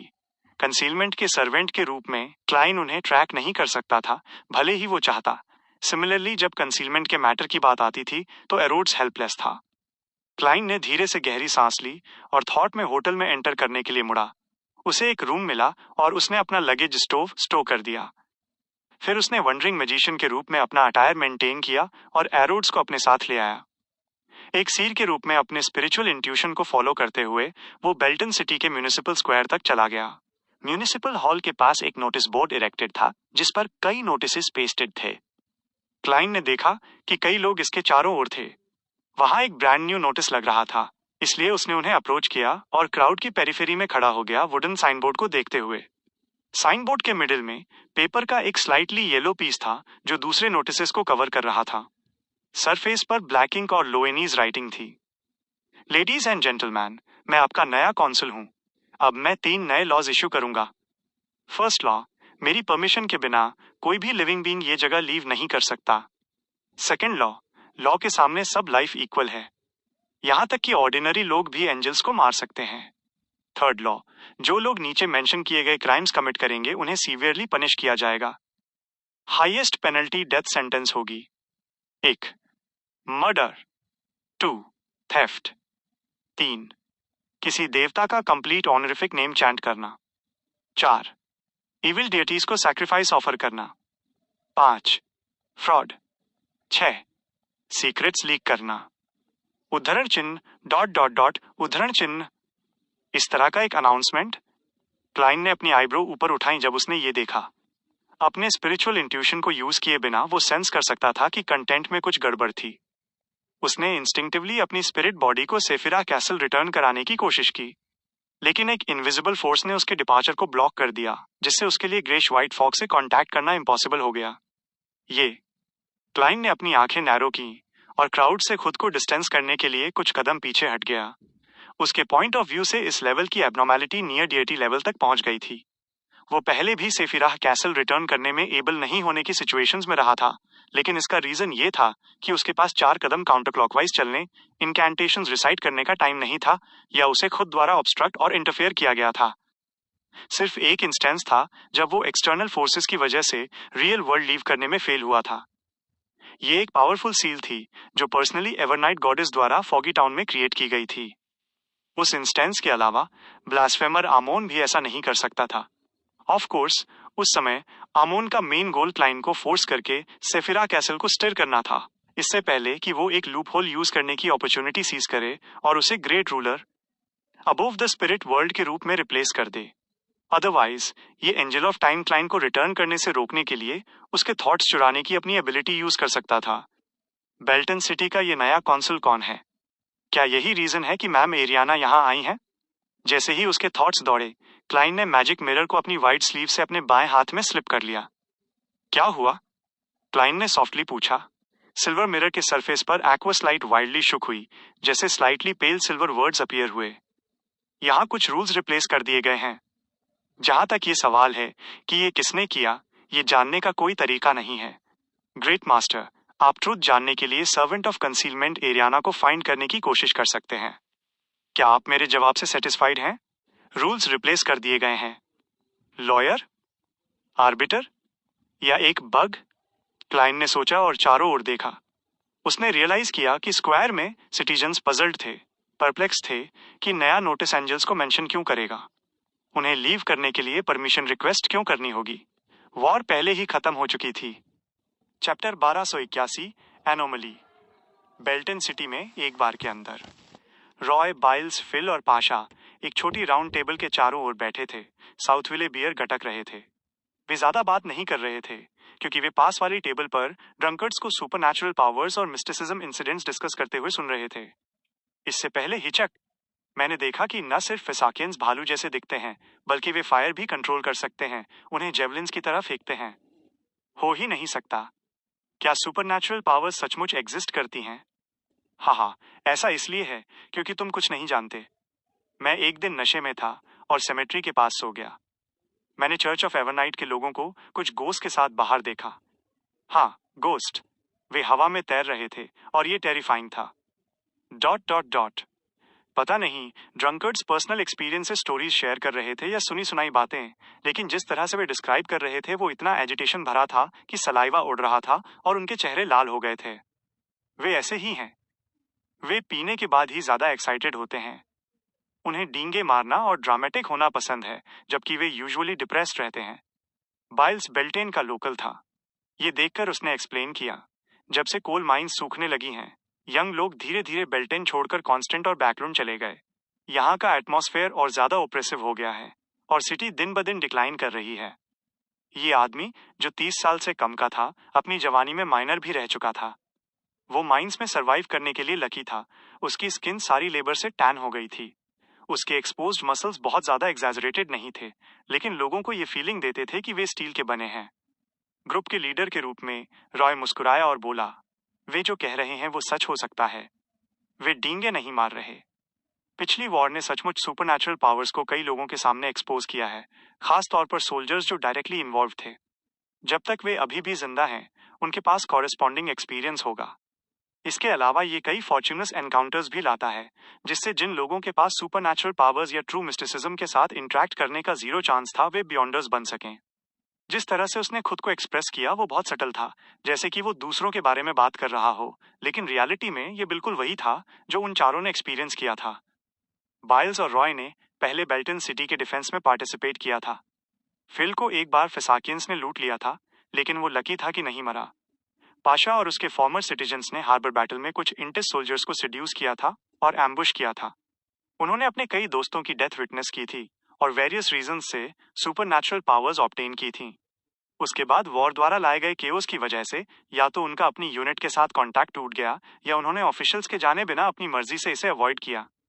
धीरे धीरे वे एक दूसरे को जानने लगे और अपने कॉमन एक्सपीरियंसेस की वजह से एक दूसरे के दोस्त बन गए। इस बार वे बाइल्स के होम टाउन बेल्टन आए थे ताकि किसी भी फ्रेंड और फैमिली को ढूंढ सकें जो शायद सरवाइव कर गए हों। इस दुनिया की रियलिटी हमारी इमेजिनेशन से कहीं ज्यादा है। पाशा, जिसके लंबे डार्क ब्लॉन्ड बाल और डीप ब्लू आंखें थी, ने आ भरी। वो सिर्फ अपने 20s में थी और वो काफी गुड लुकिंग थी। हालांकि उसका चेहरा थोड़ा पतला था जो उसकी चीक बोन्स के प्रोट्रूजन को एक्सेंटुएट करता था। इसने उसे उसकी एक्चुअल एज से बहुत बड़ा दिखाया। फ्यूचर में हम अलग जिंदगी जिएंगे। रॉय, जिसके पास टिपिकल लोएनीज कैरेक्टरिस्टिक्स थी, ने अपना कप उठाया एक ब्रांड न्यू फ्यूचर के लिए। इससे पहले कि वो बोलना खत्म कर पाता, बार में किसी ने अचानक चीख मारी। एक्सपीरियंस्ड रॉय और कंपनी ने जल्दी से अपनी विजिलेंस बढ़ाई और अपनी नजरें घुमाई। उन्होंने ऑर्डिनरी कपड़ों में एक यंग मैन को देखा, जमीन पर लेटा हुआ, आगे पीछे रोल करता हुआ जैसे कि वो एक्सट्रीम पेन में हो। Dim yellow gas wall lamps के नीचे सबने रियलाइज किया कि यंग मैन की पीठ पर कपड़े फट गए थे, ब्लड रेड स्ट्रीक्स रिवील करते हुए। ऐसा लग रहा था जैसे उसे कोड़े से मारा गया हो। हालांकि उसके आसपास किसी ने कोड़ा नहीं पकड़ा था। विक्टिम ने सिर्फ एक चीख निकाली थी।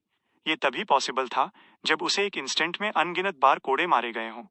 लेकिन अगर ऐसा होता तो कोई इसे नोटिस कैसे नहीं कर पाता। वो एक वॉलेट पकड़े हुए है। क्या इसका अभी की एनोमली से कोई लेना देना हो सकता है? दुबले पतले फिल ने कई बार देखा और कुछ डेलिब्रेशन के बाद कहा, क्या मैं एक बार देखूं? रॉय ने एक पल के लिए सोचा और नोट किया, केयरफुल रहना। फिल गुर्राया और छोटी राउंड टेबल से चला गया। भीड़ की मदद से वो उस यंग मैन के पास पहुंचा जो अब रोल करने के बजाय विम्पर कर रहा था। उसने चुपचाप अपना बायां हाथ बढ़ाया। उसका target seemingly ordinary leather wallet था। आह! फिल अचानक चिल्लाया जब उसने अपनी बाईं कलाई को टूटते और जमीन पर गिरते देखा। स्टंप से खून उसके आसपास के लोगों के चेहरों और बॉडीज पर छींटे मार गया। सीन इंस्टेंटली फ्रीज हो गया। नशे में धुत गेस्ट्स पहले, स्टन हुए सलाइवा निगलने से पहले, फिर वे मुड़े और पागलों की तरह दरवाजे या कोनों की तरफ भागे। कुछ गड़बड़ है, किसी ने मुझ पर अटैक नहीं किया। फिल दर्द से लगभग बेहोश हो गया था, लेकिन उसने फिर भी रॉय, बाइल्स और पाशा को बताने के लिए खुद को फोर्स किया कि उसने अभी क्या एक्सपीरियंस किया था। रॉय की आंखें नैरो हो गईं जब उसने डेसिसिवली कहा, चलो पहले यहां से निकलते हैं। उसने फिर अपना सिर घुमाया और बाइल्स से कहा, फिल का हाथ उठाओ और इसे अच्छी तरह प्रिजर्व करो। मुझे याद है कि एक मिलिट्री डॉक्टर जिससे मैं पहले मिला था वो भी बेल्टन से है। आर्मी से डिस्चार्ज होने के बाद वो यहाँ आया और एक प्राइवेट क्लिनिक खोला। वो इस तरह के घाव को इफेक्टिवली ट्रीट कर सकता है। वेबर नाम का मिलिट्री डॉक्टर भी एक बियॉन्डर था। जब उसने साउथ में वॉर में पार्टिसिपेट किया तो वो स्टेप बाय स्टेप एडवांस हुआ, ऐसी मेडिकल स्किल्स ऑब्टेन की जो रियलिटी को सरपास करती थीं। कहा जाता था कि वो कटे हुए अंग को सिल सकता है और उसे उसकी फॉर्मर फ्लेक्सिबल स्टेट में रिस्टोर कर सकता है। ठीक है, बाइल्स बिना किसी हेजिटेशन के सहमत हो गया। उसने कुछ कदम आगे बढ़ाए, एक लकड़ी का बॉक्स निकाला, फिल का कटा हुआ हाथ उठाया और उसमें डाल दिया। उसी समय पाशा ने वो मिस्टिकल ऑइंटमेंट यूज किया जो उसने पहले खरीदा था फिल की ब्लीडिंग रोकने के लिए, और उसे बैंडेज किया। जल्द ही चारों का ग्रुप बार से निकल गया। कई पूछताछ के बाद उन्होंने आखिरकार राहगीरों की मदद से वेबर का क्लिनिक ढूंढ लिया। क्लिनिक दिन के लिए बंद नहीं हुआ था और अंदर गैस लैंप से लाइट बाहर की ओर फैल रही थी, एक डिम येलो लाइट कास्ट करते हुए। रॉय ने पोलाइटली डोरबेल को बार बार खींचा जब उसने अंदर रिंगिंग गूंजते हुए सुनी। हालांकि कुछ मिनटों के बाद कोई भी दरवाजा खोलने नहीं आया। वो नशे में है, पाशा ने मिजरेबल फिल को देखा और गेस किया। रॉय ने अपना सिर हिलाया। मुझे याद है कि वेबर पीने वालों में से नहीं है। ज्यादा एमरस होने के अलावा उसकी कोई बुरी आदत नहीं है। शायद वो करेंटली, जैसे वो बोला, मिडिल साइज्ड आदमी जिसके चेहरे पर पॉकमार्क्स थे, ने दरवाजा धक्का देकर खोला और रियलाइज किया कि ये लॉक नहीं था, ये अधखुला था। जैसे ही दरवाजा खुला, रॉय, बाइल्स और दूसरों ने दो फिगर्स देखे। दो फिगर्स क्लिनिक के बीच में लटके हुए थे। बाहर से आने वाली हवा के कारण वे धीरे धीरे हिल रहे थे। एक आदमी अपने 30s में था जिसने व्हाइट कोट पहना था, जबकि दूसरी एक यंग लेडी थी नर्स की यूनिफॉर्म में। उनकी लोअर बॉडीज नेकेड थीं और उनकी आंखें बाहर निकली हुई थीं। उनके मुंह आधे खुले थे और उनकी जीभ बाहर निकली हुई थीं। वे एक इनविजिबल रस्सी से सीलिंग पर लटके हुए थे। उनके एक्सप्रेशंस फियर, डिस्पेयर और ब्लैंकनेस से भरे थे। वेबर! रॉय ने मरे हुए आदमी को पहचाना। उसे पाशा, फिल और बाइल्स के साथ अपनी रीढ़ में सिहरन दौड़ती हुई महसूस हुई। उन्हें नहीं पता था कि ऐसा क्यों हुआ था, न ही उन्हें पता था कि ऐसा अननोन किस तरह का हॉरर ला सकता है। बूम! साइड से एक कुर्सी के गिरने की आवाज आई, जिसने डेज़्ड रॉय और कंपनी को झकझोर दिया। उन्होंने आवाज की डायरेक्शन में देखा और एक लेडी को देखा जो एक बच्चे को कैरी कर रही थी और घबराहट में खड़ी हो रही थी। वो हॉरर और कंफ्यूजन में फुसफुसाई, वे एक अफेयर कर रहे थे। इसका उनके एनकाउंटर से क्या लेना देना था? रॉय ने गहरी सांस ली। उसे लगा कि उन्हें यहां ज्यादा देर नहीं रुकना चाहिए। उसने जल्दी से इंस्ट्रक्ट किया, चलो चलें। उसने पाशा को लेडी को कंफर्ट करने के लिए नहीं कहा, न ही उसने क्लिनिक का डिसइंफेक्टेंट और बैंडेज ऑब्टेन करने का अटेम्प्ट किया। बाइल्स और दूसरों ने बड़ी मुश्किल से अपना सलाइवा निगला, मुड़े और सावधानी से क्लिनिक छोड़ दिया। फिल के लिए अननोन के हॉरर ने पूरी तरह से उसके बाएं हाथ के दर्द को सप्रेस कर दिया था। एग्जैक्टली क्या हुआ? फिल ने पूछा जब वो दूसरी गली में मुड़े, पूछते हुए उसके फेशियल मसल्स सिहर गए। मुझे कैसे पता होगा? बाइल्स चिल्लाया। वो अपने इमोशंस पर कंट्रोल खोता हुआ लग रहा था। रॉय ने चारों ओर देखा और सांस छोड़ी। शांत हो जाओ। ये एक टेरिफाइंग बियॉन्ड मैटर होना चाहिए जो हमारी इमेजिनेशन से एक्सीड कर गया है। सही। ये सब बहुत अजीब है। यही एकमात्र रीजन हो सकता है, पाशा ने एग्रीमेंट में नोट किया। तो हमें क्या करना चाहिए? फिल ने एंग्जाइटी से पूछा। रॉय ने एक पल के लिए सोचा और कहा, चलो बेल्टन छोड़ने की कोशिश करते हैं। साथ ही एनालाइज करो कि पहले क्या हुआ और उसमें छिपे पैटर्न्स को समराइज करो। हम बाद में एनकाउंटर होने वाली एनोमलीज के बारे में श्योर नहीं हो सकते। हम अंडरलाइंग रूल्स जानने के बाद ही अपनी सेफ्टी इंश्योर कर सकते हैं। सही। बाइल्स शांत हो गया और रॉय से सहमत हो गया। उन्होंने चलते चलते डिस्कस किया, धीरे धीरे कुछ आइडियाज आते गए। वेबर को एडल्ट्री के लिए लटकाया गया था। फिल का हाथ कटने से पहले उसने वॉलेट लेने की कोशिश की। वो चोरी का एक फॉर्म है। पाशा ने कॉमन पॉइंट समराइज किया जो दोनों इंसिडेंट्स में कॉमन था। रॉय को अचानक एक आइडिया आया। क्या ऐसा हो सकता है कि उन्होंने ऐसी सिचुएशन सफर की क्योंकि उन्होंने कुछ इलीगल किया? ये कैसे पॉसिबल है? बाइल्स और फिल दोनों ने रिप्लाई किया। जैसे ही उसने वो कहा, उन्हें अचानक एक कॉरेस्पॉन्डिंग गेस आया और उनके एक्सप्रेशन सोलम हो गए। शायद कोई इनविजिबल लॉ एनफोर्सर है। यही इस बियॉन्डर इंसिडेंट का एसेंस है, बाइल्स ने सोच में कहा। रॉय ने रूखेपन से एक्नॉलेज किया और कहा, इसकी हाई पॉसिबिलिटी है। नेक्स्ट, हम अपने एक्शंस का ध्यान रखेंगे। पाशा और दूसरों ने नोट किया और सड़कों पर सावधानी से चले। ज्यादा देर नहीं हुई थी कि वे म्युनिसिपल स्क्वायर पहुंचे और देखा कि नोटिस बोर्ड के चारों ओर बहुत सारे लोग खड़े थे। नोटिस? रॉय और दूसरों ने एक दूसरे को देखा, वंडर करते हुए कि क्या ये एक वार्निंग थी जो ऑफिशियल्स ने सुपरनैचुरल इंसिडेंट्स के लिए दी थी। इसलिए वे पास गए और वुडन बोर्ड पर नोटिस देखने के लिए स्ट्रीट लैंप्स की लाइट यूज की। बीच में व्हाइट पेपर का एक टुकड़ा चिपका हुआ था और उसके नीचे येलो पेपर का एक टुकड़ा था। ये एक एनेक्स जैसा लग रहा था। जैसे ही उन्होंने जल्दी से नोटिस स्कैन किया, रॉय, पाशा और दूसरों की आंखें हॉरर से भर गईं। उन्हें लगा कि वे मैटर का सोर्स समझ गए हैं। पेपर पढ़ने के बाद उनकी नजरें येलो पेपर पर पड़ी। सारे सिटीजन्स को हर पॉसिबल मींस यूज करके फॉरेनर्स को अरेस्ट करना है। फॉरेनर्स को अरेस्ट करना। रॉय और दूसरों ने अपने दिल टाइट होते हुए महसूस किए जब उन्होंने इंस्टिंक्टिवली नोटिस बोर्ड के चारों ओर सिटीजन्स को देखा। जैसे उनकी गेज सेंस करते हुए सिटीजन्स मुड़े और उन पर अपनी नजरें डाली।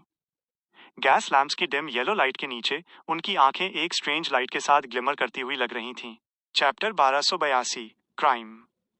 हाहा, कोई एक नजर में कैसे बता सकता है कि दूसरा पर्सन फॉरेनर है? तुम उसे कैसे डिस्टिंग्विश करते हो? रॉय ने फोर्सफुली खुद को कंपोज किया और अपने साथियों के साथ येलो पेपर के कंटेंट्स डिस्कस करने का प्रिटेंड किया। उसने अपने वर्ड्स में छिपे मीनिंग का इस्तेमाल फिल और पाशा को कंसोल करने के लिए किया ताकि उन्हें पैनिक होने की जरूरत न पड़े। आखिरकार, बाइल्स के अलावा जो एक नेटिव था, बाकी तीन भी लोएन के सिटीजन्स थे। उनमें कोई सदर्न कॉन्टिनेंट का ब्लड नहीं था। उनके फेशियल फीचर्स के बारे में कुछ भी अलग नहीं था। लेकिन ये एक सुपरनैचुरल इंसिडेंट है, पाशा हकलाई। इसे कॉमन सेंस से जज नहीं किया जा सकता था। रॉय का दिल जम गया जब उसने उन सिटीजन्स को देखा जो धीरे धीरे एक डेडमैन मैनर में अप्रोच कर रहे थे। वो जल्दी से धीमी आवाज में चिल्लाया, भागो! जैसे ही उसने बोलना खत्म किया, वो मुड़ा और पास की गली के एंट्रेंस की ओर भागा। पाशा और फिल उसके ठीक पीछे हो लिए। एक लोकल के रूप में बाइल्स ने टैसिटली रियर संभाला, अपनी स्किन के सरफेस को इल्यूसरी फिश स्केल से कवर करते हुए। बैंग! बैंग! बैंग! कुछ सिटीजन्स ने अपनी डुअल बैरल्ड हंटिंग गन्स उठाई और फायर किया। रॉय, फिल और पाशा बियॉन्डर्स थे जो लड़ने में रिलेटिवली अच्छे थे। भागते समय वे ओकेजनली डायरेक्शन बदलते या आगे रोल करते, सक्सेसफुली हमलों को डोज करते हुए। उसके बाद पाशा की गाइडेंस के तहत वे सड़कों से गुजरे और एक खाली अंधेरे कोने में छिपने से पहले अपने पीछा करने वालों से बच निकले। हमें क्या करना चाहिए? फिल, जिसने एक हाथ खो दिया था, हांफते हुए पूछा। नोटिस के कंटेंट से हम शायद इस सिटी को लीव नहीं कर पाएंगे। हमें रूल्स पता लगाने और उनके चारों ओर एक रास्ता खोजने की जरूरत है। रॉय भी बहुत फ्लस्टर्ड था, लेकिन उसने शांत होने और सोचने के लिए खुद को फोर्स किया, ऐसा न हो कि पूरी स्क्वाड का मोराल क्रम्बल हो जाए। पाशा ने वेरी वॉरी बाइल्स को देखा और पूछा, क्या ऐसा नोटिस पास्ट में कभी अपीयर हुआ है? बाइल्स ने नोट किया। हाँ, हालांकि मुझे म्युनिसिपल स्क्वायर जाने का मौका शायद ही कभी मिला हो। मैं आर्मी में रिक्रूट होने पर वहां असेंबल हुआ था। मैंने वो नोटिस बोर्ड देखा है। नोटिस बोर्ड के साथ कोई प्रॉब्लम नहीं होनी चाहिए। शायद पेपर के वो 2 टुकड़े की हैं। उन पर लिखे लॉज में मिस्टेक इंटेंट है, पाशा ने कहा। रॉय ने इमीडिएटली अपना एग्रीमेंट एक्सप्रेस किया। सही है। इसके अलावा मुझे सस्पेक्ट है कि लॉज को पब्लिक किया जाना है इससे पहले कि वे इफेक्ट में आए। अगर हम पेपर के उन 2 टुकड़ों को रिप ऑफ करने की अपॉर्चुनिटी फाइंड कर सकें तो कॉरेस्पॉन्डिंग रेस्ट्रिक्शंस गायब हो सकती हैं। रॉय के शब्द सुनकर पाशा, फिल और बाइल्स चुप हो गए। कुछ सेकंड बाद फिल के फेशियल मसल्स ट्विच हुए और उसने कहा, चलो ट्राई करते हैं। अगर हम सिटी में ट्रैप्ड रहे, भले ही हम उन सिटीजन्स द्वारा पकड़े न जाएं, हमें वेरियस रीजन से पनिश किया जा सकता है। हालांकि वे सभी बियॉन्डर्स थे, उनके सीक्वेंसेस हाई नहीं थे। कुछ ऑर्डिनरी लोगों के साथ डील करना कोई प्रॉब्लम नहीं थी, लेकिन पूरी सिटी की दुश्मनी फेस करना एक्सट्रीमली डेंजरस था। रॉय, बाइल्स और पाशा कमोबेश ऐसे लोग थे जो पहले बैटलफील्ड पर रह चुके थे। वे जानते थे कि ऐसी सिचुएशंस में हेजिटेशन सबसे बुरा एक्शन था, इसलिए वे फिल के सजेशन पर एग्री हो गए। रदर एक्सपीरियंस्ड हंटर, पाशा की गाइडेंस के तहत 4 लोगों के ग्रुप ने एक डिटूर लिया और दूसरी सड़क से म्युनिसिपल स्क्वायर लौट आए। इस मोमेंट पर जो रेजिडेंट्स नोटिस के चारों ओर थे वे अब वहां नहीं थे। ऐसा लग रहा था कि वे फॉरेनर्स के लिए पूरी सिटी सर्च कर रहे थे। जब उन्होंने नोटिस बोर्ड को म्युनिसिपल स्क्वायर के बीच में साइलेंटली खड़ा देखा, रॉय और कंपनी ने केयरफुली इसे अप्रोच किया, किसी भी मोमेंट एस्केप करने के लिए रेडी। टारगेट को अप्रोच करने के बाद रॉय ने अचानक एक सवाल सोचा। उसने अपनी आवाज कम की और पूछा, क्या नोटिस डिस्ट्रॉय करना एक इलीगल एक्ट माना जाता है? थ्योरी में, हाँ। पाशा को झटका लगा। उन्होंने फिर अपनी गेज नोटिस बोर्ड पर डाली और थर्ड लॉ द्वारा स्टिपुलेटेड क्राइम्स की लिस्ट स्कैन की। उद्धरण चिन्ह उद्धरण चिन्ह 8 पब्लिक प्रॉपर्टी डिस्ट्रॉय करना। उद्धरण चिन्ह उद्धरण चिन्ह ये सचमुच एग्जिस्ट करता है, बाइल्स चिल्लाया। फिल, जिसका चेहरा ब्लड लॉस की वजह से पीला हो गया था और पीला हो गया। कुछ सोचने के बाद उसने कहा, पब्लिक प्रॉपर्टी डिस्ट्रॉय करने पर किस तरह की पनिशमेंट मिलती है? ये बहुत सीरियस क्राइम नहीं था और कॉरेस्पॉन्डिंग पनिशमेंट रिलेटिवली लीनियंट होनी चाहिए। अगर ऐसा केस था तो फिल ने नोटिस फाड़ने और इस हॉरिफाइंग बिजार इवेंट को खत्म करने का रिस्क लेने का डिसीजन लिया। फर्स्ट टाइमर्स को कोड़े मारे जाते हैं। ठीक उसी समय जब रॉय, पाशा और बाइल्स आंसर पर पॉन्डर कर रहे थे, उनके पीछे से एक आवाज आई। चारों शॉक में मुड़े और ब्लैक रोब और टॉल हैट में एक यंग मैन को देखा।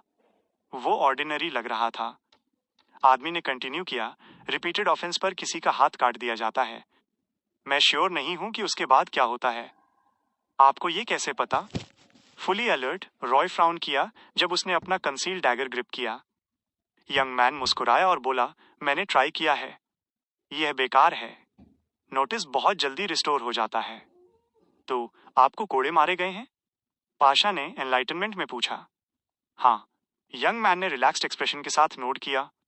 हालांकि क्योंकि मैंने फ्रॉड भी कमिट किया, मुझे बाद में अपना हाथ कटने की पनिशमेंट मिली। फ्रॉड? बाइल्स ने पूछा, पजल्ड। यंग मैन चकल किया और रिप्लाई किया, सिंपली पुट, मैंने पर्सनली नोटिस डिस्ट्रॉय नहीं किया। इसके बजाय मैंने इसे करने के लिए एक डमी क्रिएट की, जिसे कोड़े मारे गए वो भी डमी थी। जैसे वो बोला, उसने अपना राइट आर्म उठाया। फिल की तरह उसकी कलाई सफाई से कटी हुई थी। उसका स्टंप गास्ली वाइट और रेड था, जैसे कि अभी भी ब्लीडिंग हो रही हो। अचानक स्टंप का फ्लैश स्क्वाम और ट्विस्ट हुआ, जैसे ट्रांसपेरेंट वर्म्स बाहर रेंग रहे हों। वे एक दूसरे के साथ इंटरट्विन हुए और एक नया हाथ फॉर्म किया। इस प्रोसेस के दौरान रॉय और दूसरों ने जरा भी डर महसूस नहीं किया। ऐसा इसलिए था क्योंकि जिस मोमेंट उन्होंने उन वर्म्स को देखा जिनमें डिटेल्स थे जो वे समझ नहीं पाए, उनके विचार मेज में फेंक दिए गए। रैंडम थॉट्स उनके दिमाग में दौड़ गए क्योंकि उन्हें अपने इमोशंस कंट्रोल करना मुश्किल लगा। पाम की स्किन से कवर होने और नॉर्मल होने के बाद बियॉन्डर्स रिकवर हुए। वे शॉक, सरप्राइज और फियर में कुछ कदम पीछे हट गए। अभी का सीन उनकी अंडरस्टैंडिंग से एक्सीड कर गया था। वैसे मैं खुद को इंट्रोड्यूस करना भूल गया। मैं एक वंडरिंग मैजिशियन हूँ। वो पर्सन जिसने फ्रॉड और पब्लिक प्रॉपर्टी डिस्ट्रक्शन का केस कमिट किया था, वो और कोई नहीं बल्कि क्लाइंट था। उसने 4 बियॉन्डर्स पर एक नजर डाली और स्माइल के साथ कहा, मेरी बेस्ट मैजिक ट्रिक किसी की विशेस ग्रांट करना है। क्या आपके पास कोई विश है जिसे आप ग्रांट कराना चाहेंगे? ये सवाल सुनकर रॉय की स्पिरिट्स रेज हुई और उसने होप के साथ पूछा, क्या आप हमें बेल्टन से दूर ले जा सकते हैं? ऑफ कोर्स, मैं ऐसा करने के लिए अपना बेस्ट करूंगा, लेकिन अभी नहीं। क्लाइंट ने अपना प्रॉमिस दिया। फिर उसने बिना हाथ वाले फिल को देखा। उसने बस अपनी विश कही। आपकी क्या है? मेरा हाथ रिकवर हो जाए, फिल ने प्रोब किया। ठीक है। क्लाइंट ने अपनी गेज बाइल्स पर डाली। उसका हाथ बाहर निकालो। एक मोमेंट हेजिटेट करने के बाद बाइल्स ने मिस्टीरियस मैन के इंस्ट्रक्शंस के अनुसार लकड़ी का बॉक्स निकाला और फिल को हाथ वापस कर दिया। इधर आओ, क्लाइंट ने स्माइल के साथ कहा। फिल ने अपनी हिम्मत जुटाई और अपने कटे हुए हाथ के साथ वहां चला गया। बैंडेज हटा दो, क्लाइंट ने इंस्ट्रक्ट करना जारी रखा। कटे हुए हाथ को उसकी ओरिजिनल जगह पर रखो। मैं तुम्हें रिमाइंड करा दूं, इसे उल्टा मत लगाना, वरना तुम्हें इसे फिर से काटना होगा और प्रोसेस रिपीट करना होगा। ये देखकर कि दूसरी पार्टी कितनी कॉन्फिडेंट थी, फिल थोड़ा और कॉन्फिडेंट फील किया। उसने जल्दी से वो बैंडेज खींच लिया जो उसके घाव से चिपका हुआ था, एक ट्विस्टेड एक्सप्रेशन के साथ, जैसे उसने हिस किया। कटे हुए हाथ को स्टंप पर रखने के बाद क्लाइंट ने व्हाइट पेपर का एक टुकड़ा निकाला और अप्रोच किया। फिर वो घाव को पहुंचने के लिए आगे बढ़ा। चुपचाप पेपर का टुकड़ा 2 में स्प्लिट हो गया, जबकि फिल ने दर्द गायब होते हुए महसूस किया। उसने जल्दी से नीचे देखा और देखा कि उसकी बाईं कलाई पूरी तरह इंटैक्ट थी। वो ये भी नहीं बता सकता था कि वो पहले हर्ट हुई थी। फिल ने सबकॉन्शियसली अपनी उंगलियां हिलाईं और रियलाइज किया कि उसने अपनी कोई मोटर स्किल्स नहीं खोई हैं। तुम्हारी विश ग्रांट हो गई है। क्लाइंट 2 कदम पीछे हटा और मुस्कुराया। थैंक यू, फिल ने डेज में रिप्लाई किया। क्लाइंट ने दूसरे 2 बियॉन्डर्स को देखा। तुम्हारी विश क्या है? ये देखकर कि फिल की विश सचमुच पूरी हो गई थी, बाइल्स ने इमीडिएटली कदम आगे बढ़ाया और कहा, मैं जानना चाहता हूं कि मेरी फैमिली कहाँ है। क्लाइंट ने अपना बायां हाथ झटका और एंशिएंट पैटर्न्स वाला एक सिल्वर मिरर निकाला। उसने अपना सिर नीचे किया और स्माइल के साथ कहा, उस सवाल का जवाब क्या है? मिरर के सरफेस पर एक्वस लाइट टिमटिमाई और एक के बाद एक सिल्वर वर्ड्स अपीयर हुए। Belt in Glorin symmetry. ये देखकर बाइल्स, जिसकी गर्दन तनी हुई थी, का दिल बैठ गया, क्योंकि वो सोरो और डिसअपॉइंटमेंट का एक स्ट्रॉन्ग सेंस फील करने से खुद को रोक नहीं सका। अगले ही सेकंड एक्वस लाइट से नए सिल्वर वर्ड्स अपीयर हुए। ग्रेव कीपर की हट।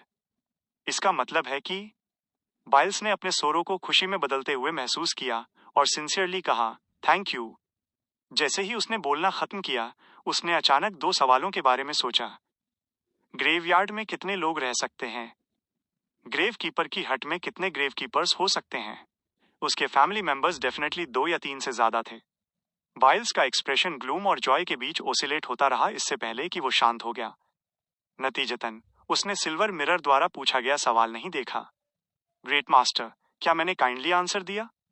हाँ, क्लाइंट ने इंडिसर्नेबली नोट किया और अपनी गेज बची हुई लेडी पर डाली। पाशा ने 2 सेकंड सोचा और कहा, मेरी विश है कि आप हमें प्रोटेक्ट करें जब तक हम बेल्टन जिंदा नहीं छोड़ देते। उसे रियलाइज हुआ कि रॉय की विश प्रॉब्लमैटिक थी, क्योंकि वे जरूरी नहीं कि बेल्टेन जिंदा छोड़ें। स्मार्ट, क्लाइंट ने स्माइल के साथ तारीफ की। तुम्हारी विश ग्रांट की जाएगी, तो हमें क्या प्राइस पे करनी होगी? मैं आपके मैजिक देखने की पेमेंट की बात कर रही हूँ, पाशा ने जल्दी से पूछा। तुम्हारी विशेज ही प्राइस हैं, क्लाइंट ने ब्रीफली रिप्लाई किया और फिर थॉटफुली पूछा, अगर तुम्हें पता चले कि कुछ चीजें फेक हैं, लेकिन अगर तुम उन्हें सब्जेक्टिवली यूज करने के लिए विलिंग हो, तो इसे फ्रॉड नहीं माना जाना चाहिए, है ना? जब रॉय और कंपनी ने यह सुना, तो वे पजल हो गए। एक मोमेंट पॉन्डर करने के बाद उन्होंने अपने सिर हिलाए और कहा, डेफिनेटली नहीं। ये एक्चुअली 2 पार्टीज के बीच एक गेम है।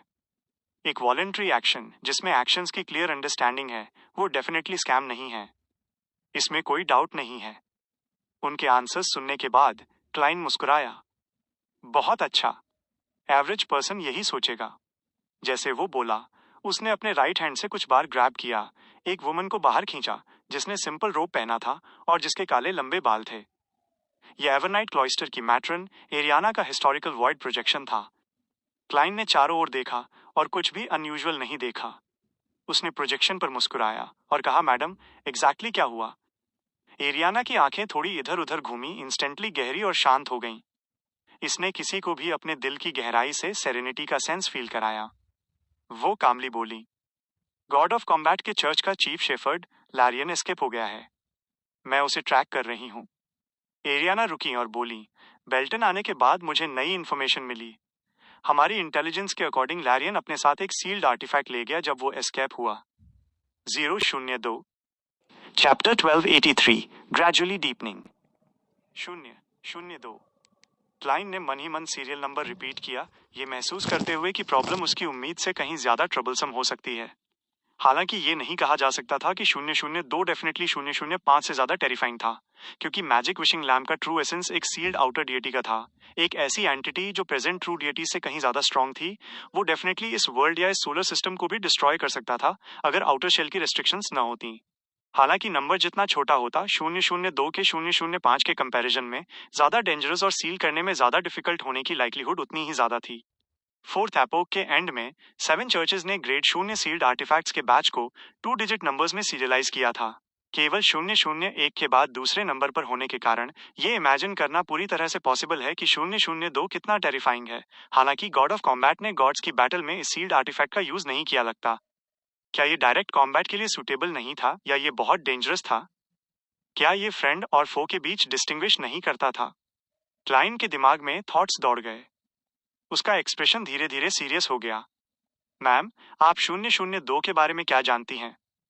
एरियाना ने धीरे से अपना सिर हिलाया और कहा, जब वेरियस चर्चेज एक दूसरे को ग्रेड 0 और ग्रेड 1 सील्ड आर्टिफैक्ट्स के बारे में इन्फॉर्म करते हैं तो वे केवल सीरियल नंबर्स मेंशन करते हैं। ये सही है। ग्रेड 0 सील्ड आर्टिफैक्ट के रिगार्डिंग इंफॉर्मेशन इंटरनली चर्च के लिए स्ट्रिक्टली कॉन्फिडेंशियल है। ब्रास के पार्ट के रूप में उन्हें यूजुअली एक पर्टिकुलर ग्रेड 0 सील्ड आर्टिफैक्ट का इंचार्ज होना पड़ता है, इससे पहले कि वे किसी भी रिलेटेड इंफॉर्मेशन के कांटेक्ट में आ सकें। इसके अलावा इस बात का हाई चांस है कि सब कुछ खत्म होने के बाद कॉरेस्पॉन्डिंग मेमोरीज इरेज कर दी जाएंगी। यह एक तरफ इंपॉर्टेंट इंफॉर्मेशन को लीक होने से रोकने के लिए है, और दूसरी तरफ यह फैक्ट है कि ग्रेड 0 सील्ड आर्टिफैक्ट्स के बारे में सिर्फ जानना ही डेंजर में रिजल्ट कर सकता है या सील को इनइफेक्टिव बना सकता है। क्लाइन ने थॉट में पूछा, क्या चर्च ने पहले ही church of the god of combat को टेक ओवर नहीं कर लिया? वो कंसीलमेंट अथॉरिटी के कंट्रोल में थी। गॉडेस के पास उस सिचुएशन को समझने का हाई चांस था जो लैटर ने ग्रास्प की थी। इसके अलावा 002 के लेवल के सील्ड आर्टिफैक्ट्स के लिए हिस्ट्री में कोई ट्रेसेज न छोड़ना इम्पॉसिबल था। उन्होंने शायद कई डिजास्टर्स क्रिएट किए हों, इसलिए वे उस एरा के हाई लेवल फिगर्स के लिए स्ट्रेंजर नहीं थे। एरियाना ने लगता है कि लंबे समय पहले की सिचुएशन को रिकॉल किया। उन्होंने बिना किसी पॉज के स्टेट किया, पास्ट रेवलेशन में गॉडेस ने 002 को बुक ऑफ रूल्स कहा था। Book of rules?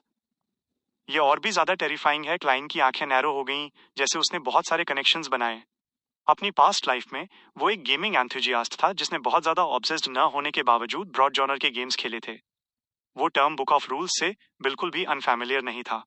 इस मोमेंट पर एरियाना ने ऐड किया, ये फैक्ट कि आप बेल्टन सिटी में हुए शायद 002 की कुछ कैरेक्टरिस्टिक्स रिवील करता है। हाँ मैम, एरियाना के लिए चीफ शेफर्ड लैरियन को ट्रैक करते समय बेल्टन में ऐसी एनोमली एनकाउंटर करना काफी नॉर्मल है, लेकिन मेरे लिए भी यहाँ होना ये too much of a coincidence है। मिस्टिसिज्म में एक्सेसिव कोइंसिडेंसेस का मतलब अक्सर होता है कि कुछ गड़बड़ है। क्या कोई मुझे सेटअप कर रहा है या ये बियॉन्डर कैरेक्टरिस्टिक कन्वर्जेंस के लॉ का इफेक्ट है? प्रेजेंट सिचुएशन के बेसिस पर सेटअप टारगेटेड नहीं लगता, और मैं पहले से ही सेफिरा कैसल का ओनर हूं। मैं कमोबेश कुछ एबनॉर्मल सेंस कर सकता हूं। अगर ये बियॉन्डर कैरेक्टरिस्टिक कन्वर्जेंस का लॉ है, एग्जाइल्ड मिस्टर डोर और एंटीगोनस एंसेस्टर जो फॉगी टाउन में सील्ड हैं को एलिमिनेट करते हुए केवल वही जो मुझे इस एक्सटेंट तक इन्फ्लुएंस कर सकते हैं वे जरातुल और आमोन हैं। हालांकि मैं हमेशा जरातुल को डेलिबरेटली अवॉइड करता रहा हूं। आमोन की ट्रू बॉडी ट्रू क्रिएटर के परसूट के अंडर होनी चाहिए। अगर ये सिर्फ एक अवतार है तो उसके लिए इतना पावरफुल कन्वर्जेंस इफेक्ट प्रोड्यूस करना इम्पॉसिबल है। हाँ, एक और पॉसिबिलिटी है, सेफिरोट के बीच कन्वर्जेंस का लॉ। 002 ने सेफिरा कैसल को अट्रैक्ट किया जिससे मैं कोइंसिडेंटली बेल्टन आ गया। अगर ऐसा केस है, भले ही 002 एक सेफिरा ना हो, ये डेफिनेटली किसी एक से रिलेटेड है। क्लाइन, जिसे पहले से ही कुछ सस्पेक्ट था, ने अचानक बहुत कुछ सोचा। उसे आज 002 का वेग ग्रास्प था। उसने एक मोमेंट के लिए सोचा और कहा, सिचुएशन के डेवलपमेंट से रूल्स ग्रेजुअली स्ट्रिक्टर होते जा रहे हैं। येलो पेपर का वो टुकड़ा एविडेंस है।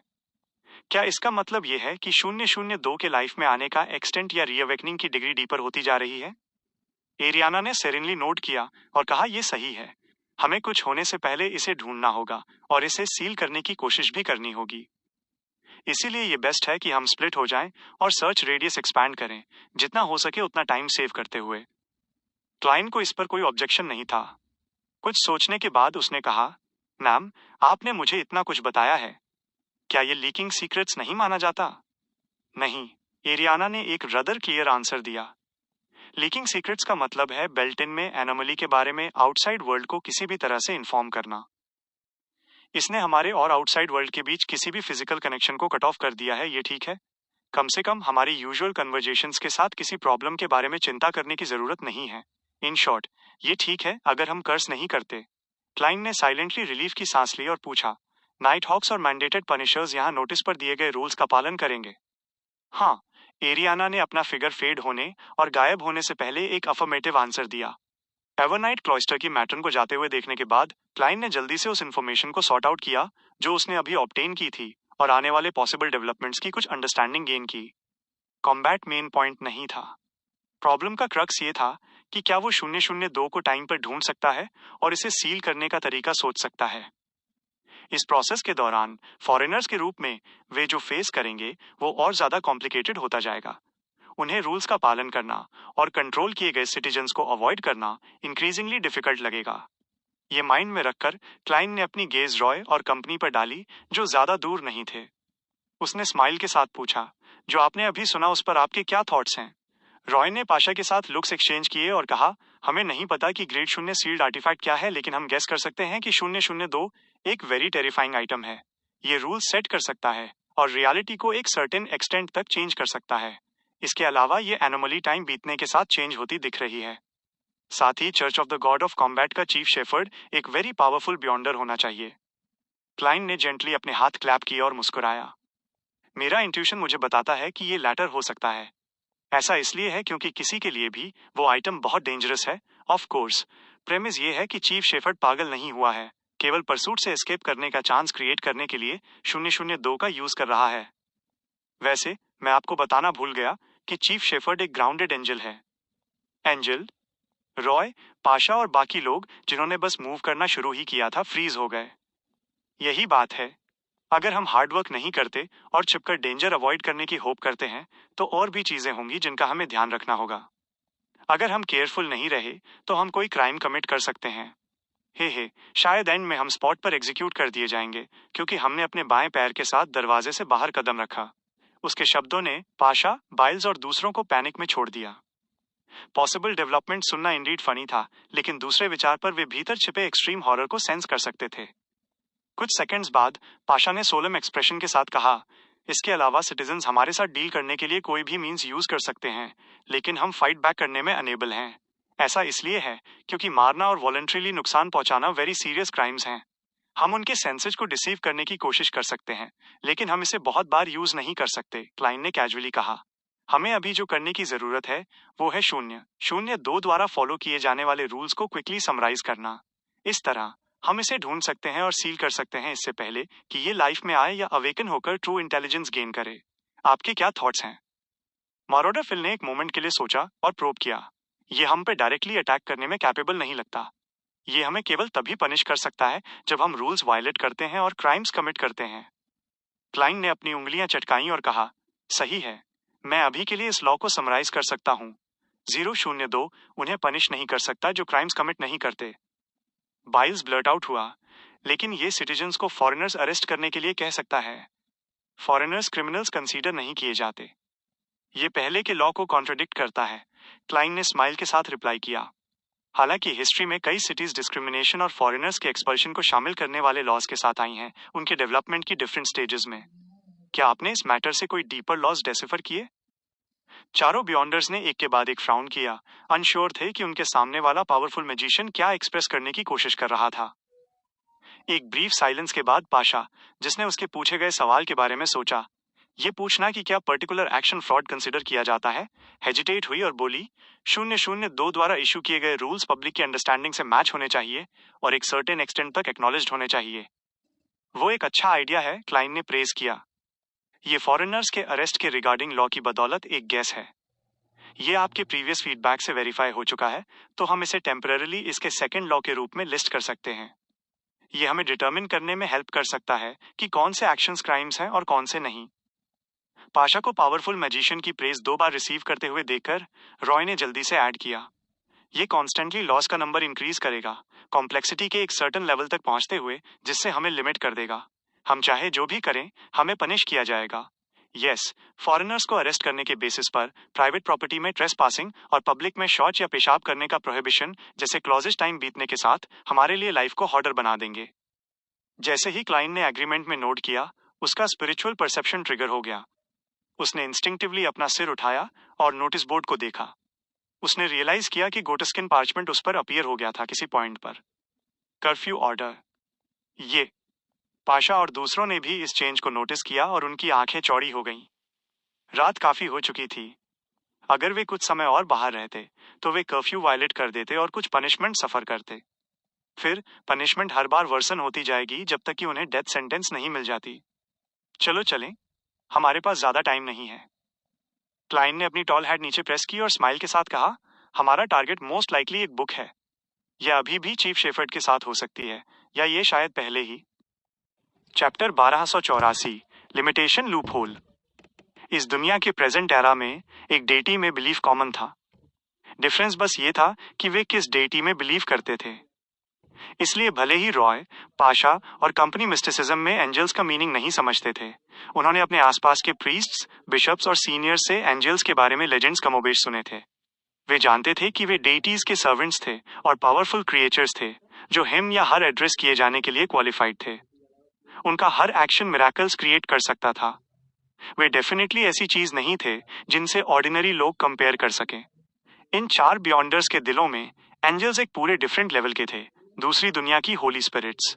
नॉर्मल सर्कमस्टांसेस में वे डिवाइन किंगडम्स में रहते थे और रियल वर्ल्ड में डिसेंड नहीं करते थे।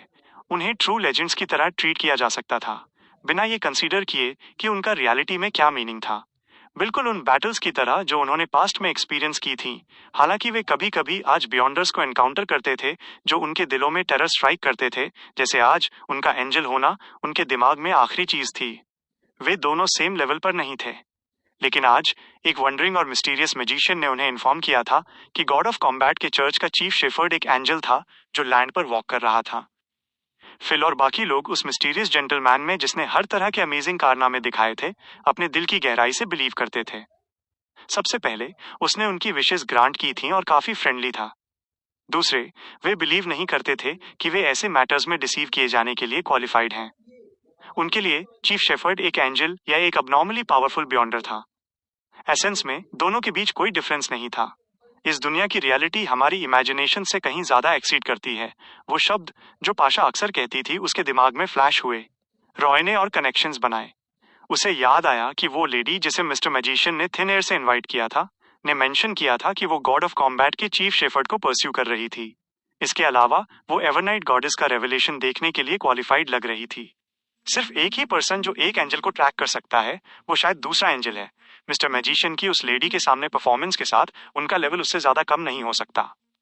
रॉय ने जल्दी से अपनी गेज क्लाइंट की पीठ से हटाई और उसे सीधे देखने की हिम्मत नहीं की। उसने लेफ्ट और राइट देखा और रियलाइज किया कि फिल भी सिमिलर गेस्ट पर आया था। उसके पीले चेहरे पर एक कॉम्प्लिकेटेड फीलिंग इमर्ज हुई जो उसके ब्लड लॉस का रिजल्ट थी। बाइल्स ने अपनी सांस रोकी और कुछ सेकंड्स बाद ही बोला, कोई ताज्जुब नहीं कि बेल्टन में ऐसा इनएक्सप्लिकेबल चेंज आया है। ये इसके बारे में पॉइग्नेंट फील करने का टाइम नहीं है। चलो जल्दी करो और लीव करो। कर्फ्यू इफेक्ट में आने वाला है, क्लाइंट ने बिना किसी नर्वसनेस के साइन के स्माइल के साथ रिमाइंड कराया। पाशा ने जल्दी से नोटिस बोर्ड को देखा और कंटेंट्स को एक ब्रांड की तरह अपने दिमाग में इम्प्रिंट कर लिया। रात के 8 बजे से सुबह के 8 बजे तक फ्री मूवमेंट और सड़कों पर असेंबल होना फॉरबिडन है। हमें कहाँ जाना चाहिए? वो ब्लर्ट आउट हुई। कर्फ्यू और नो ट्रेसपासिंग क्लॉज के डबल रेस्ट्रिक्शंस के अंडर ऐसा लग रहा था कि वे केवल पनिशमेंट का वेट कर सकते थे। क्लाइंट मुस्कुराया और कहा, सिर्फ सड़कों पर मूवमेंट और असेंबली फॉरबिडन है। बोलते समय उसने पास के एक मैनहोल की ओर इशारा किया जो सीवर्स की ओर जाता था। बाइल्स की आंखें चमक उठीं। हाँ, इसने ये नहीं कहा कि हम सीवर्स के थ्रू पास नहीं हो सकते। जब पहले कर्फ्यू लगे थे तो ट्रैम्प सीवर्स या अबेंडन बिल्डिंग्स में छिपते थे। रॉय और बाकी लोगों ने अब और हेजिटेट नहीं किया। वे इमीडिएटली आगे बढ़े और मैनहोल कवर को पुश करने के लिए अपनी स्ट्रेंथ का एडवांटेज लिया और सीवर्स में क्लाइम कर गए। पिच ब्लैक डार्कनेस में एक डिम येलो लाइट जली जब क्लाइन के हाथ में लालटेन अपीयर हुई। जैसे ही उन्होंने मिस्टिकल मैजिशियन को फॉलो किया, फिल ने थॉटफुली कहा, हम नेक्स्ट एक होटल जा सकते हैं। बाइल्स एक लोकल है, उस पर अटैक नहीं होगा तो वो एक रूम ले सकता है। फिर हम विंडो के थ्रू क्लाइम कर सकते हैं और बाहर से एंटर कर सकते हैं। चूंकि हमें ओनर से परमिशन मिल गई है, हमें प्राइवेट प्रॉपर्टी पर ट्रेसपासिंग कंसीडर नहीं किया जाएगा। उस केस में हम डॉन तक रुक सकते हैं और कर्फ्यू खत्म होने का वेट कर सकते हैं। यह एक बहुत इंटरेस्टिंग आइडिया है, लेकिन हमारा गोल डॉन तक सरवाइव करना नहीं है। क्लाइन ने स्माइल के साथ रिप्लाई किया, जैसे वो हाथ में लालटेन लिए उनके आगे चल रहा था। रॉय ने नोट किया और कहा, अगर हम कुछ नहीं करते और होटल में रहते हैं तो रूल्स एक एक करके इंक्रीज होंगे, इतने डिटेल्ड होते हुए कि गेस्ट को होटल रूम्स में रहने की परमिशन नहीं होगी। एक्चुअली उस प्रपोजल के बारे में सबसे इंटरेस्टिंग चीज रेस्ट्रिक्शंस के लूप होल्स ढूंढना नहीं है, बल्कि ये कि इसने मुझे कुछ याद दिला दिया। क्लाइन ने अपनी बॉडी थोड़ी टर्न की और बाइल्स को देखा। बेल्टन के एक लोकल के रूप में उसने एक्चुअली हम फॉरेनर्स को कैप्चर करने का अटेम्प्ट नहीं किया। दूसरे शब्दों में वो येलो पेपर के ऑर्डर्स से अफेक्ट नहीं हुआ था। ये पाशा और बाकी सभी वेरली मुड़े बाइल्स को देखने के लिए उनके चेहरों पर साफ सस्पिशन दिख रहा था। उनके पहले के एनकाउंटर ने उन्हें सर्टेन कर दिया था कि बेल्टन सिटी के सिटीजन्स फॉरेनर अरेस्टिंग अफेयर में अपना दिमाग खो चुके थे। मुझे भी नहीं पता क्यों। बाइल्स भी कंफ्यूजन में बड़बड़ाया। क्या तुम अभी भी बेल्टन सिटीजन हो? क्लाइन ने कैजुअली पूछा, जैसे वो डैम्प और स्मेली सीवर में धीरे धीरे चल रहा था। बाइल्स उसके पीछे चला और कुछ सर्टेनिटी के साथ आंसर दिया, ऑफ कोर्स। क्लाइन ने सोचा और पूछा, एक तरफ तुम बेल्टन के सिटीजन हो, दूसरी तरफ तुम एक स्टैंडर्ड फॉरेनर हो। तुम्हारे दो एट्रीब्यूट्स ओवरलैप करते हैं, एक कॉन्ट्रडिक्शन कॉज करते हुए। उस ऑर्डर के अंडर न तुम पर अटैक होगा, न ही तुम्हारी रैशनैलिटी अफेक्ट होगी। अगर हम ऐसा कॉन्ट्रडिक्शन क्रिएट कर सकें तो क्या इसका मतलब है कि हम रूल्स की लिमिटेशन से एस्केप कर पाएंगे? फिल ने स्पिरिटेडली पूछा। पाशा ने अपना सिर हिलाया। लेकिन ऐसा कॉन्ट्रडिक्शन क्रिएट करना बहुत हार्ड है। कम से कम मैं अभी कोई पॉसिबिलिटी नहीं सोच सकती। वो अचानक रुकी और कहने से पहले हेजिटेट हुई। सबसे इंपॉर्टेंट चीज ये है कि हम नोटिस बोर्ड से दूर हैं। हमें नहीं पता कि कौन से दूसरे लॉज फॉलो करेंगे। हमारे पास उन्हें अवॉइड करने का कोई तरीका नहीं है। जब ऐसा हुआ तो वे कुछ भी करने की हिम्मत नहीं करेंगे। क्लाइन मुस्कुराया और कहा, चिंता मत करो, ये मिरर हमें नोटिस बोर्ड पर नया कंटेंट देखने में हेल्प कर सकता है। उसने कैजुअली मैजिक मिरर डिस्प्ले किया जो उसके लेफ्ट पाम में स्लिप हो गया था। पाशा ने राहत की सांस ली और क्यूरियसली पूछा, क्या ये पीपिंग का क्राइम नहीं है? सिल्वर मिरर के सरफेस पर वर्ड्स जो टपकते हुए खून जैसे लग रहे थे अपीयर हुए। जिस तरह मैं नोटिस बोर्ड को देखता हूं वो दिन में सूरज को देखने जैसा है। पीप करने की कोई जरूरत नहीं है। क्लाइन ने अपना मैजिक मिरर रिट्रैक्ट किया और स्माइल के साथ ऐड किया, इसके अलावा ये बस एक आइटम है। ये क्राइम कैसे कमिट कर सकता है? ये सचमुच सेंस बनाता है। बाइल्स और फिल नोट किए बिना नहीं रह सके। रॉय के फिगर आउट करने के बाद उसने अहल किया और पूछा, नेक्स्ट सबसे इंपॉर्टेंट चीज उस आइटम को ढूंढना है, लेकिन हमारे पास कोई क्लूज नहीं है। एक बुक के रूप में वो कहीं भी हो सकती है। हम केवल पूरी सिटी को कारपेट सर्च कर सकते हैं, लेकिन हमारे पास क्लियरली ऐसा करने का टाइम नहीं है। इंडीड, हमें नहीं पता कि 002 कहाँ है। हमारे पास कोई क्लूज भी नहीं है, लेकिन एक एग्जिस्टेंस है जो आंसर बहुत क्लियरली जानती है। क्लाइन ने लेजरली रिप्लाई किया, जैसे उसने सीवर्स में गूंजते हुए फुटस्टेप्स सुने। पाशा का दिल स्टिर हुआ। आपका मतलब वो चीफ शेफर्ड? क्लाइन मुस्कुराया और नोट किया, 002 या तो हिज हैंड्स में है या हिम द्वारा कहीं हिडन है, और एक बुक क्लियरली अपने आप मूव करने में अनेबल है। ये कुछ ऐसा नहीं है जिसे करंट रूल्स अचीव करने में हेल्प कर सकें।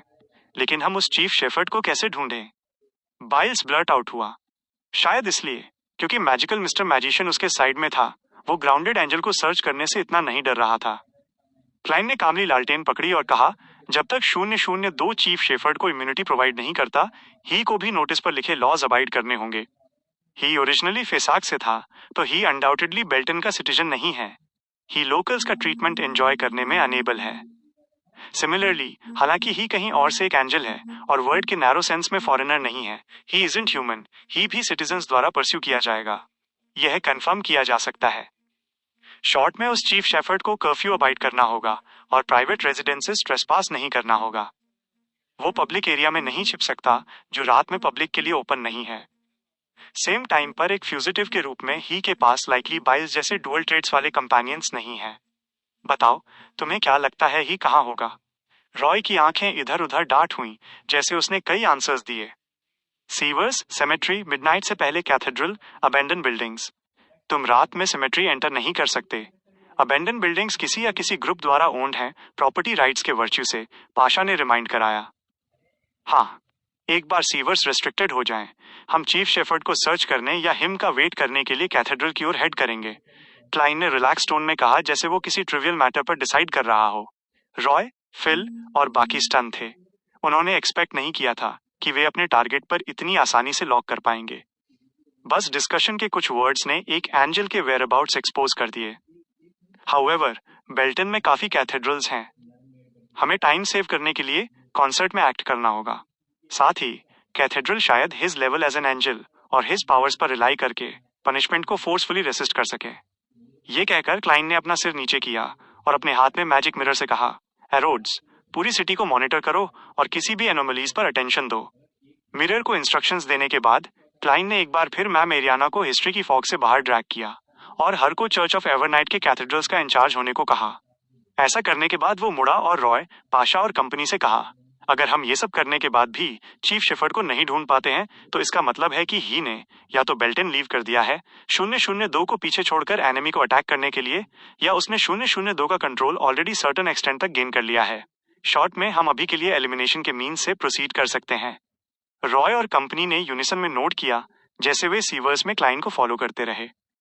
कुछ मिनट्स बाद एंशिएंट सिल्वर मिरर ने एक सीन रिफ्लेक्ट किया। साइन बोर्ड पर न्यू रूल्स के साथ पेपर का एक और टुकड़ा था। म्युनिसिपल मेंटेनेंस वर्क्स की वजह से अब से किसी भी लिविंग बीइंग को सीवर्स में एंटर करने की परमिशन नहीं है। कंटेंट इंक्रीजिंग रेट पर ऐड हो रहा है। क्लाइन ने इंडिसर्नेबली फाउंड किया, जैसे वो ह्यूमन स्किन ग्लव निकालने से पहले खुद से बड़बड़ाया। इमीडिएटली बाद उसने पाशा और दूसरों को हाथ पकड़ने का इशारा किया।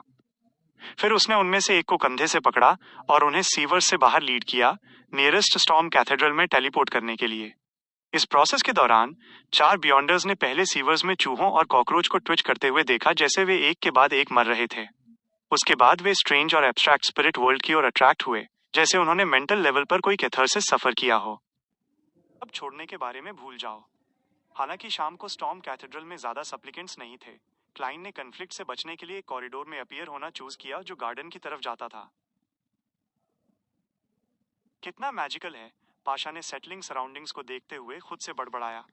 रॉय ने अपने इमोशंस को सप्रेस किया और चारों ओर देखा। अगर वो चीफ शेफर्ड कर्फ्यू से टाइड ओवर करने के लिए कैथेड्रल में आता है तो वो ऐसी ही किसी जगह पर हो सकता है। अगर कोई अपने कमिट किए गए क्राइम्स की संख्या एक्यूमुलेट होने से चिंतित नहीं है तो एक एंजल के पास एवरेज पर्सन को फूल बनाने के बहुत सारे तरीके हैं, क्लाइन ने कैजुअली कहा। मैं तुम्हें बाद में दूसरे कैथेड्रल्स में भेजूंगा। कांच की खिड़कियों और मिरर वाली जगहों पर रहने की कोशिश करो। एक बार जब तुम किसी आउटसाइडर को डिस्कवर करो जो फिसाक से हो सकता है, तो एक सिंबल ड्रॉ करने की अपॉर्चुनिटी ढूंढो। इससे पहले कि वो अपना सेंटेंस खत्म कर पाता, उसका सिर अचानक मुड़ गया जब उसने प्रेयर हॉल में गार्डन की ओर जाने वाले दरवाजे को देखा। 2.6 मीटर से ज्यादा लंबा एक फिगर धीरे धीरे बाहर चला। उसने व्हाइट एजेस वाला एक लॉन्ग ब्लैक रोब पहना था जो पूरी तरह से उसके उभरे हुए मसल से भरा हुआ था। ये एक ओल्ड व्हाइट बियर्ड आदमी था जिसने स्क्वायर हैट पहनी थी। उसकी आंखें पेल ब्लू थीं और उसके कुछ रिंकल्स थे। उसमें सुपरसीलियसनेस का ऑरा था। Church of the god of combat का चीफ शेफर्ड लैरियन। फिगर को आइडेंटिफाई करने की जरूरत के बिना क्लाइन के स्पिरिचुअल इंट्यूशन ने उसे बताया कि उसके सामने वाला पर्सन एक एंजल था, कैथेड्रल में आने का रीजन। लैरियन ने उसे देखा और सरप्राइज में कहा, ये एरियाना नहीं है।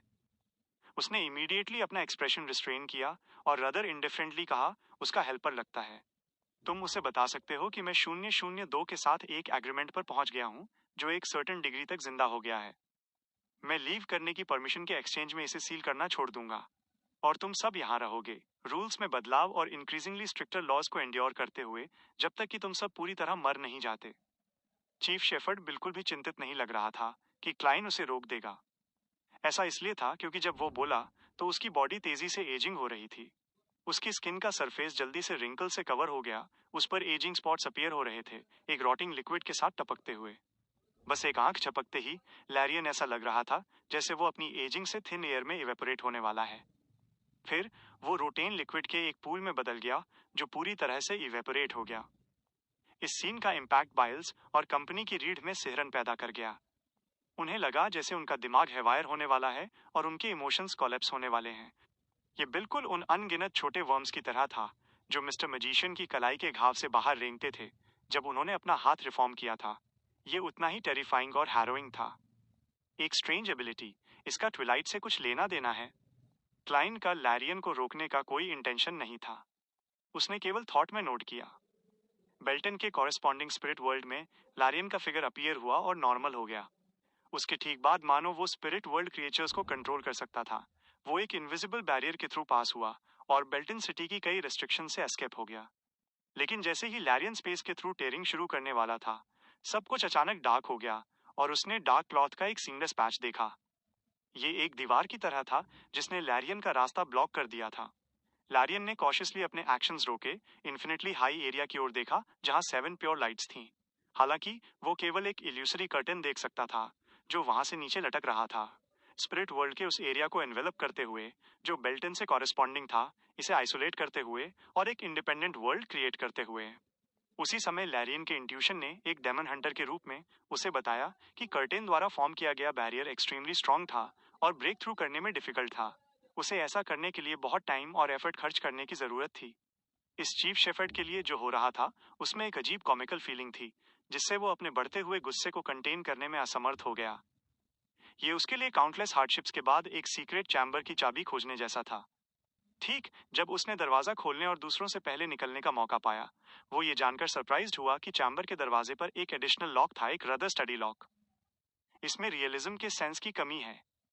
ये हिस्टोरिकल वॉइड से एक प्रोजेक्शन है, ये फ्रॉड है। नहीं, ये बेल्टन सिटी के बाहर है, लॉ के ज्यूरिसडिक्शन से बाहर। ये हिस्टोरिकल प्रोजेक्शन यहाँ लंबे समय पहले एग्जिस्ट करना चाहिए था। ये 2 मिनट से ज्यादा नहीं टिक सकता, इसलिए ये अपने आप डिसिपेट हो जाएगा। लैरियन ने जल्दी से अपना कंपोजर रिगेन किया जिससे उसके एंकर्स और मैडनेस के प्रति इंक्लिनेशन एक बार फिर बैलेंस फॉर्म कर सके। Dot dot dot. Storm cathedral के कॉरिडोर में रॉय और कंपनी फाइनली रिकवर हुए। उन्होंने मिस्टर मैजिशियन को देखने के लिए अपना सिर घुमाया जो किसी भी तरह से पहले वाले एंजल से इंफीरियर नहीं थे। पाशा एक मोमेंट के लिए हेजिटेट हुई इससे पहले कि उसने डरते हुए कहा, वो एस्केप हो गया लगता है। इस तरह वे 002 की लोकेशन के बारे में कोई इन्फॉर्मेशन ऑब्टेन करने में एबल नहीं होंगे। एक कारपेट सर्च पर रिलाई करना बहुत देर हो जाएगी। इसके अलावा कोई भी प्रेजेंट नहीं जानता था कि टेरिफाइंग सील्ड आर्टिफैक्ट कैसा दिखता था। इसे एक बुक के रूप में डिस्क्राइब करना इसे बहुत वाइड स्कोप बनाता था। मैं केवल दूसरे सॉल्यूशंस के बारे में सोच सकता हूँ, क्लाइन ने स्माइल के साथ रिप्लाई किया। क्या आपके पास कोई सजेशंस हैं? वो लैरियन के लौटने और उसके साथ नेगोशिएट करने का वेट कर रहा था, लेकिन उसे रियलाइज हुआ कि चीफ शेफर्ड स्पिरिट वर्ल्ड में कर्टेन हिस्टोरिकल प्रोजेक्शन के गायब होने का वेट करना पसंद करेगा। और हालांकि वो स्पिरिट वर्ल्ड में भी एंटर कर सकता था, वो 002 के लॉ चेंजिंग के बाद क्रिएट हुए स्ट्रेंज बैरियर को ब्रेक करने में असमर्थ था। जैसे ही वो बोला, क्लाइन ने सीरियसली दूसरे सॉल्यूशंस कंसीडर किए और कुछ वर्म्स ऑफ स्पिरिट को अपनी बॉडी कंट्रोल करने दिया। उसने अपने बगल में बियॉन्डर से बात की ताकि उनके डिस्कशन के थ्रू इंस्पिरेशन फाइंड करने का अटेम्प्ट कर सके। हमें कॉन्ट्रडिक्शन क्रिएट करने के लिए इनिशिएटिव लेना चाहिए जो बाइल्स के साथ हुआ उसके सिमिलर हो, ताकि हम एक रिलेटिवली सेफ स्टेट में हों। केवल ऐसा करके हम अपनी सर्च शुरू कर पाएंगे। फिल ने वो आइडिया ब्रिंग अप किया जो उसके पास पहले था। पाशा ने अपना सिर हिलाया। लेकिन अगर हम कुछ करने के लिए इस तरह के कॉन्ट्रडिक्शन का यूज करते हैं तो 002 डेफिनेटली कॉरेस्पॉन्डिंग प्रॉब्लम्स को रिजोल्व करने के लिए नए रूल्स ऐड करेगा। लेकिन ये अभी भी हमें कुछ टाइम खरीद सकता है, फिल ने एम्फसाइज किया। ये कुछ ऐसा है जो किया जा सकता है, रॉय एग्री हुआ और ऐड किया। लेकिन हमारा फोकस 002 को फाइंड करने पर होना चाहिए। शायद हम कुछ कॉन्ट्रडिक्शन क्रिएट कर सकें जो इसे अपनी लोकेशन एक्सपोज करा दे। जहां तक इस बात का सवाल है कि किस तरह का कॉन्ट्रडिक्शन ऐसा इफेक्ट अचीव कर सकता है या इसे कैसे क्रिएट किया जाए, वो एक आइडिया के साथ नहीं आया था। एक कॉन्ट्रडिक्शन की इवेंट में नए रूल्स इसे रिजोल्व करने के लिए ऐड किए जाएंगे। क्लाइन ने साइलेंटली सुनते हुए स्माइल पहनी। स्पार्क्स उड़े जब उसके विचार उसके दिमाग में क्रैश हुए। उस मोमेंट पर उसके हाथ में मैजिक मिरर के सरफेस पर एक्वस लाइट अपीयर हुई, जैसे सिल्वर वर्ड्स अपीयर हुए। पाशा, क्या तुम जानना चाहती हो कि नोटिस बोर्ड पर नया कंटेंट क्या है? मिरर ने मुझसे डायरेक्टली पूछा। इसने मुझसे डायरेक्टली क्यों पूछा? पाशा एक मोमेंट के लिए अवाक रह गई, इससे पहले कि उसने जल्दी से नोट किया और आंसर दिया, हाँ। सिल्वर मिरर में एक्वस लाइट जल्दी से लौटी और नोटिस बोर्ड का एक सीन प्रेजेंट किया। वहां दो नए रूल्स थे। कर्फ्यू ऑर्डर के कंप्लायंस में वेरियस कैथेड्रल्स जल्दी बंद हो जाएंगे। सारे होटल्स केवल उन गेस्ट्स को एकोमोडेट करेंगे जिन्होंने अपनी आइडेंटिटीज रजिस्टर की हैं। फिल पैनिक हो गया। अब हम कहाँ जाएं? उसे कोई आइडिया नहीं था कि वह रॉय और पाशा पनिशमेंट से कैसे एस्केप कर सकते हैं। रॉय और पाशा ने लुक्स एक्सचेंज किए, जैसे वेरियस थॉट्स उनके दिमाग में सर्ज हुए, लेकिन उनमें से कोई भी वाइबल नहीं था। इस मोमेंट पर क्लाइन, जो अपनी साइलेंस मेंटेन कर रहा था, मुस्कुराया और अपनी गेज बाइल्स पर डाली। बेल्टन में तुम्हारा घर कहाँ है? 18 मेपल स्ट्रीट पर एक रेंटल अपार्टमेंट, लेकिन वो अपार्टमेंट पहले ही आर्टिलरी शेल के ब्लास्ट से कोलैप्स हो चुका है, बाइल्स ने आंसर दिया, स्लाइटली परप्लेक्स्ड। क्लाइन मुस्कुराया और कहा, तुम एक विश मांग सकते हो कि तुम्हारा घर अपनी ओरिजिनल स्टेट में रिटर्न हो जाए। मैं इसे ग्रांट करूंगा। क्या ये किया जा सकता है? हालांकि मैजिकल मैजिशियन ने फिल का कटा हुआ हाथ अनबिलीवेबल पावर्स के साथ हील कर दिया था, बाइल्स ने फिर भी फील किया कि कोलैप्स हुए घर को उसकी ओरिजिनल स्टेट में रिस्टोर करना और ज्यादा डिफिकल्ट होगा। आखिरकार डॉक्टर वेबर, वो मिलिट्री डॉक्टर जिसे रॉय ने मेंशन किया था, ऐसा करने में कैपेबल था। ऑफ कोर्स, क्लाइन मुस्कुराया और उसे रिमाइंड कराया, जल्दी करो। उस मोमेंट पर कैथेड्रल में सप्लिकेंट्स एक के बाद एक लीव कर रहे थे। बाइल्स ने और डिले करने की हिम्मत नहीं की, क्योंकि उसने इमीडिएटली कहा, मेरी विश है कि मेरा घर अपनी ओरिजिनल स्टेट में रिटर्न हो जाए। ठीक है। क्लाइन ने अपना दाहिना हाथ उठाया और अपनी उंगलियां चटकाईं। तुम्हारी विश सच हो गई है। ओह। जबकि रॉय और कंपनी डेज में थे, क्लाइन ने एक बार फिर टेलीपोर्ट एक्टिवेट किया और उन्हें 18 मेपल स्ट्रीट ले आया। वो एक 2 बेडरूम रूम के बाहर रुका। बाइल्स ने अपने सामने फैमिलियर वुडन डोर को ब्लैंकली देखा। सबकॉन्शियसली उसने अपना दाहिना हाथ बाहर निकाला और उसे धक्का देकर खोल दिया। Cupboard, gas stove, bunk bed, oil से कवर्ड वुडन टेबल और हर जगह बिखरे हुए मेसी ओल्ड न्यूज़पेपर्स उसकी आंखों में रिफ्लेक्ट हुए, जैसे उसकी आंखें इमीडिएटली नम हो गईं। वॉर शुरू होने से पहले उसने अक्सर अपनी मदर को खुद को कोयले के स्टोव के आसपास बिजी करते देखा था जब वो माइन से वापस आता था।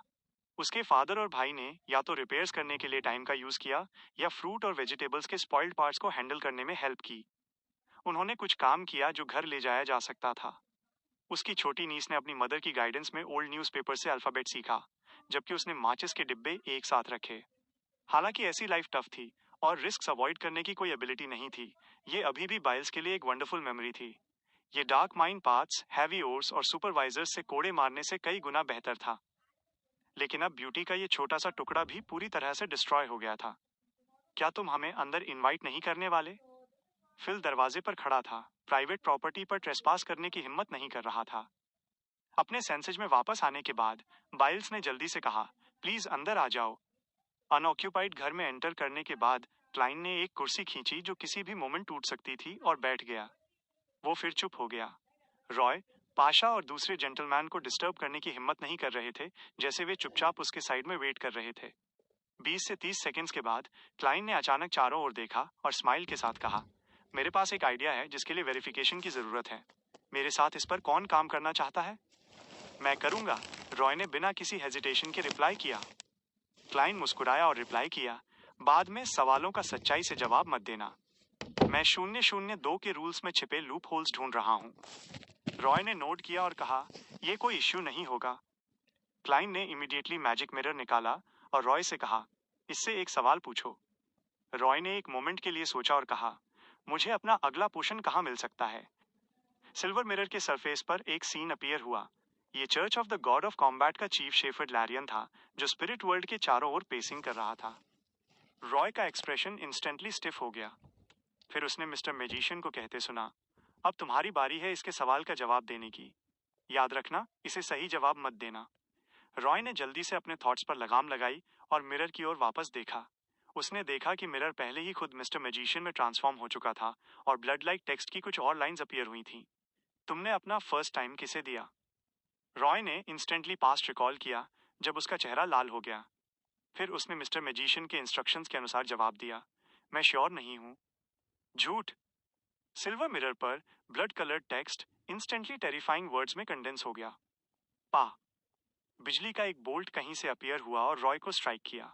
रॉय दर्द में कांपने लगा क्योंकि उसकी बॉडी काली पड़ गई थी।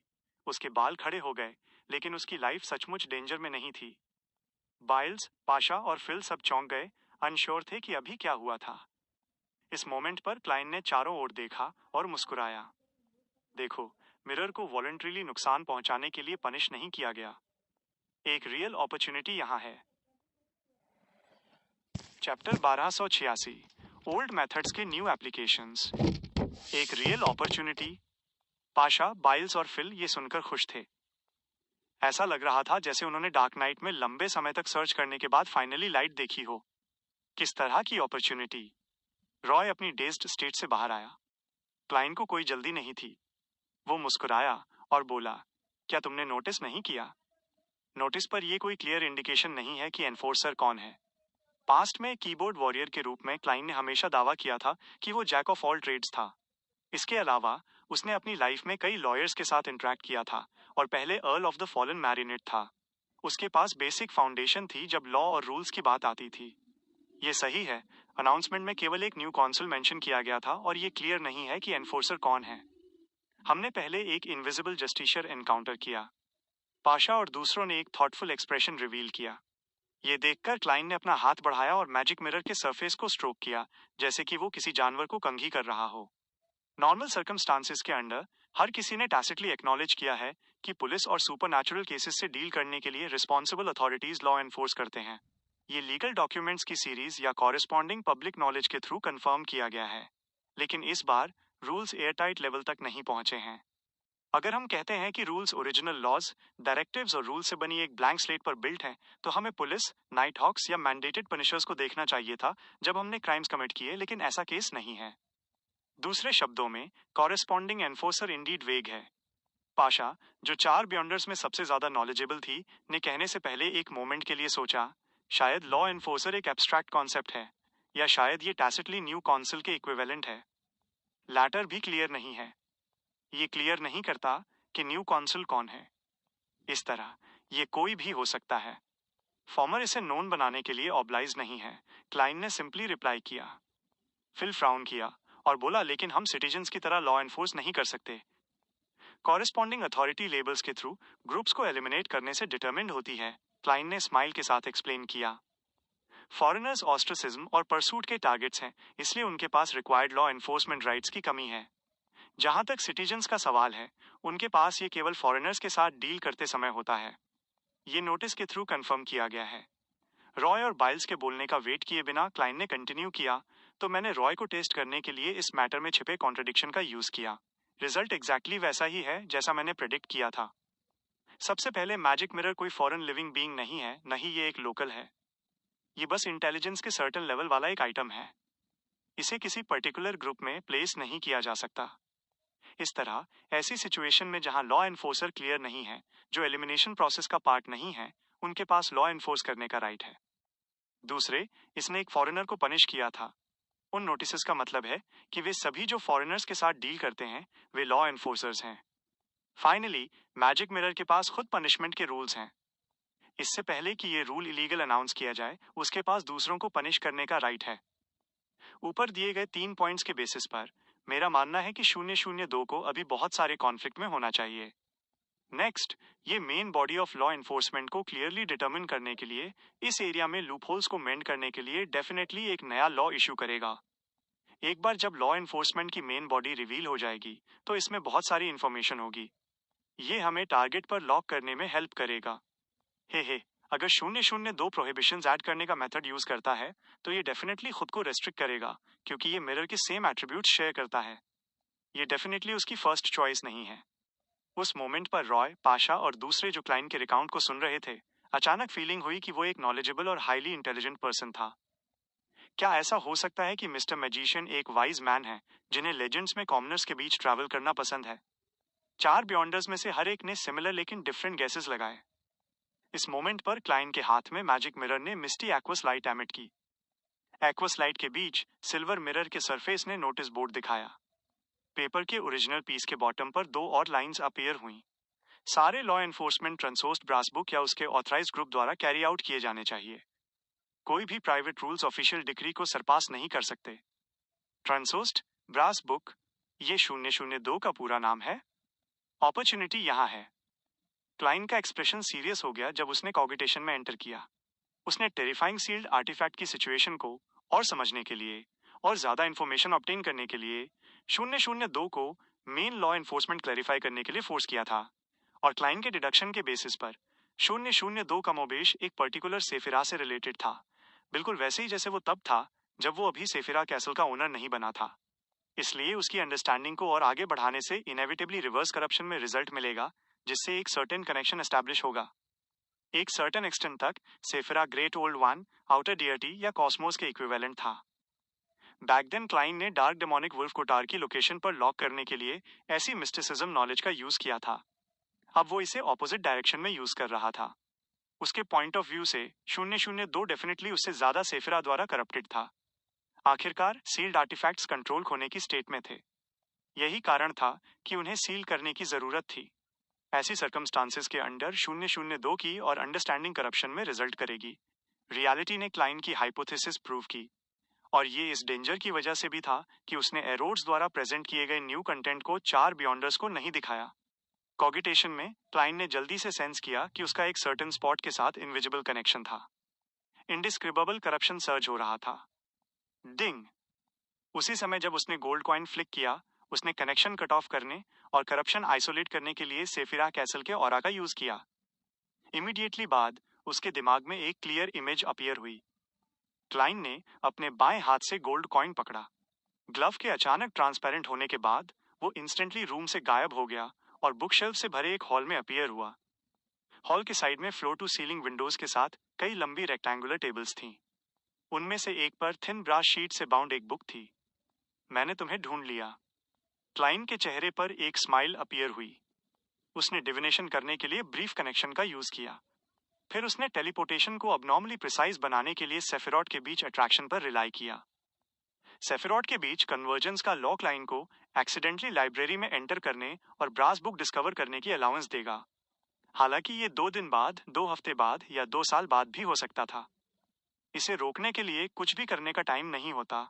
इसके अलावा ये इस प्रेरिक्विजिट के अंडर था कि 002 ने कोई कॉरेस्पॉन्डिंग इंटरफेरेंस या अवॉइडेंस मेजर्स नहीं किए। पा क्लाइन की पीठ पर कपड़े अचानक क्रैक हो गए जैसे ब्लड रेड स्ट्रोक्स अपीयर हुए। ये पब्लिक एरिया में ट्रेसपासिंग के लिए एक पनिशमेंट थी। विपिंग। शुक्र है ये क्राइम बहुत लाइट है और मुझे अगले 1 या 2 मिनट तक इस क्राइम के लिए पनिश नहीं किया जाएगा। रूल्स ट्रेसपासर को विड्रॉ करने का टाइम देंगे।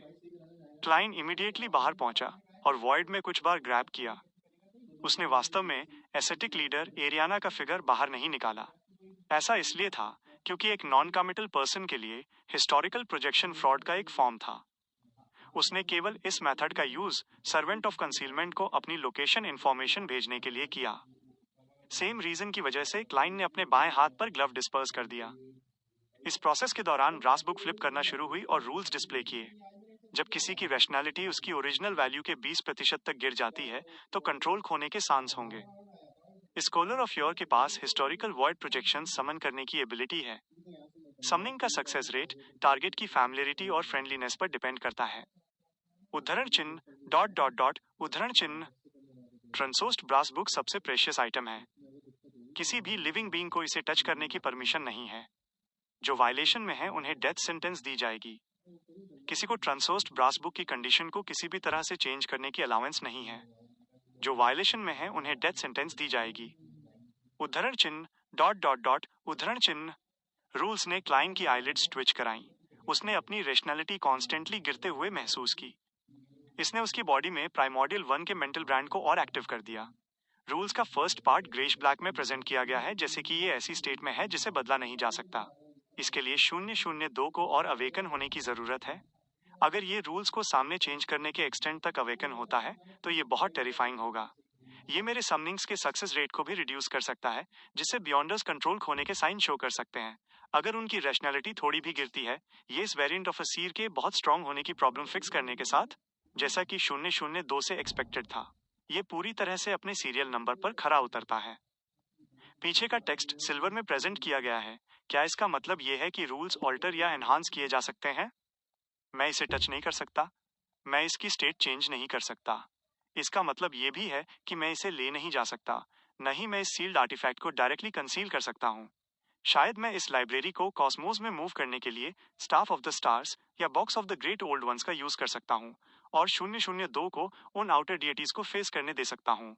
लेकिन अगर आउटर डिएटीज इस सील्ड आर्टिफैक्ट को ग्रास्प कर लें तो प्रॉब्लम अब से भी बड़ी हो सकती है। क्लाइन एक मोमेंट के लिए हेजिटेट हुआ और अपने ग्रेट शून्य सील्ड आर्टिफैक्ट को समन करने का रिस्क नहीं लिया। अगले ही सेकंड उसने एक स्मैकिंग साउंड सुना। एरियाना का सिंपल लिनन रोब और ट्री बाग बेल्ट का फिगर उसके साइड में जल्दी से आउटलाइन हो गया। उन्हें एक इनविजिबल विप द्वारा लैश किया गया, एक ऑब्वियस ब्लडी मार्क पीछे छोड़ते हुए। फर्स्ट प्रॉब्लम रिजोल्व हो गई है। अब हमें सेकंड प्रॉब्लम कंसीडर करने की जरूरत है। वो ये है कि इस फेलो को कैसे सील किया जाए, क्लाइन ने जल्दी करते हुए कहा। दूसरी पनिशमेंट सफर करने से पहले ज्यादा देर नहीं लगेगी। एरियाना ने अपना सिर हिलाया। कॉरेस्पॉन्डिंग इंफॉर्मेशन डिस्ट्रॉय हो गई है। हम इसे केवल ट्रायल और एरर के थ्रू रिजोल्व कर सकते हैं। ये थोड़ा डेंजरस है, हम नहीं जानते, लेकिन कोई डेफिनेटली जानता है। क्लाइन का दिल स्टिर हुआ जब उसने अपनी स्पिरिट बॉडी को अपनी बॉडी लीव करने और स्पिरिट वर्ल्ड में एंटर करने दिया। 002 द्वारा क्रिएटेड इनविजिबल बैरियर के थ्रू उसने church of the god of combat के चीफ शेफर्ड लैरियन से कहा, जो कर्टेन के गायब होने का वेट कर रहा था। शायद हम एक डील कर सकते हैं। तुम 002 को सील करने का मेथड चाहते हो? लैरियन मुड़ा और चकल किया। क्या तुम्हें लगता है मैं एग्री करूंगा? एक्चुअली मैं बहुत पजल्ड हूँ। तुम फॉलन गॉड ऑफ कॉम्बैट के लिए खुद को सैक्रिफाइस क्यों करना चाहिए? चर्च ऑफ एवरनाइट ज्वाइन करके तुम अभी भी एक एंजल हो सकते हो और तुम ब्लेसिंग्स भी रिसीव कर सकते हो। तुम बहुत लंबे समय तक जी भी सकते हो। क्लाइन ने डायरेक्टली रिस्पॉन्ड नहीं किया जैसे उसने कहा। लैरियन का एक्सप्रेशन डार्क हो गया और बोला, बिना किसी पायस फेथ वाला एक मिथिकल क्रिएचर मुझे समझने में एबल नहीं होगा। एक इविल गॉड के रूप में क्या मेरे लिए डिवोट न होना नॉर्मल नहीं है? क्लाइन इनवर्डली मटर करने के अलावा कुछ नहीं कर सका। ये उसकी ह्यूमैनिटी थी।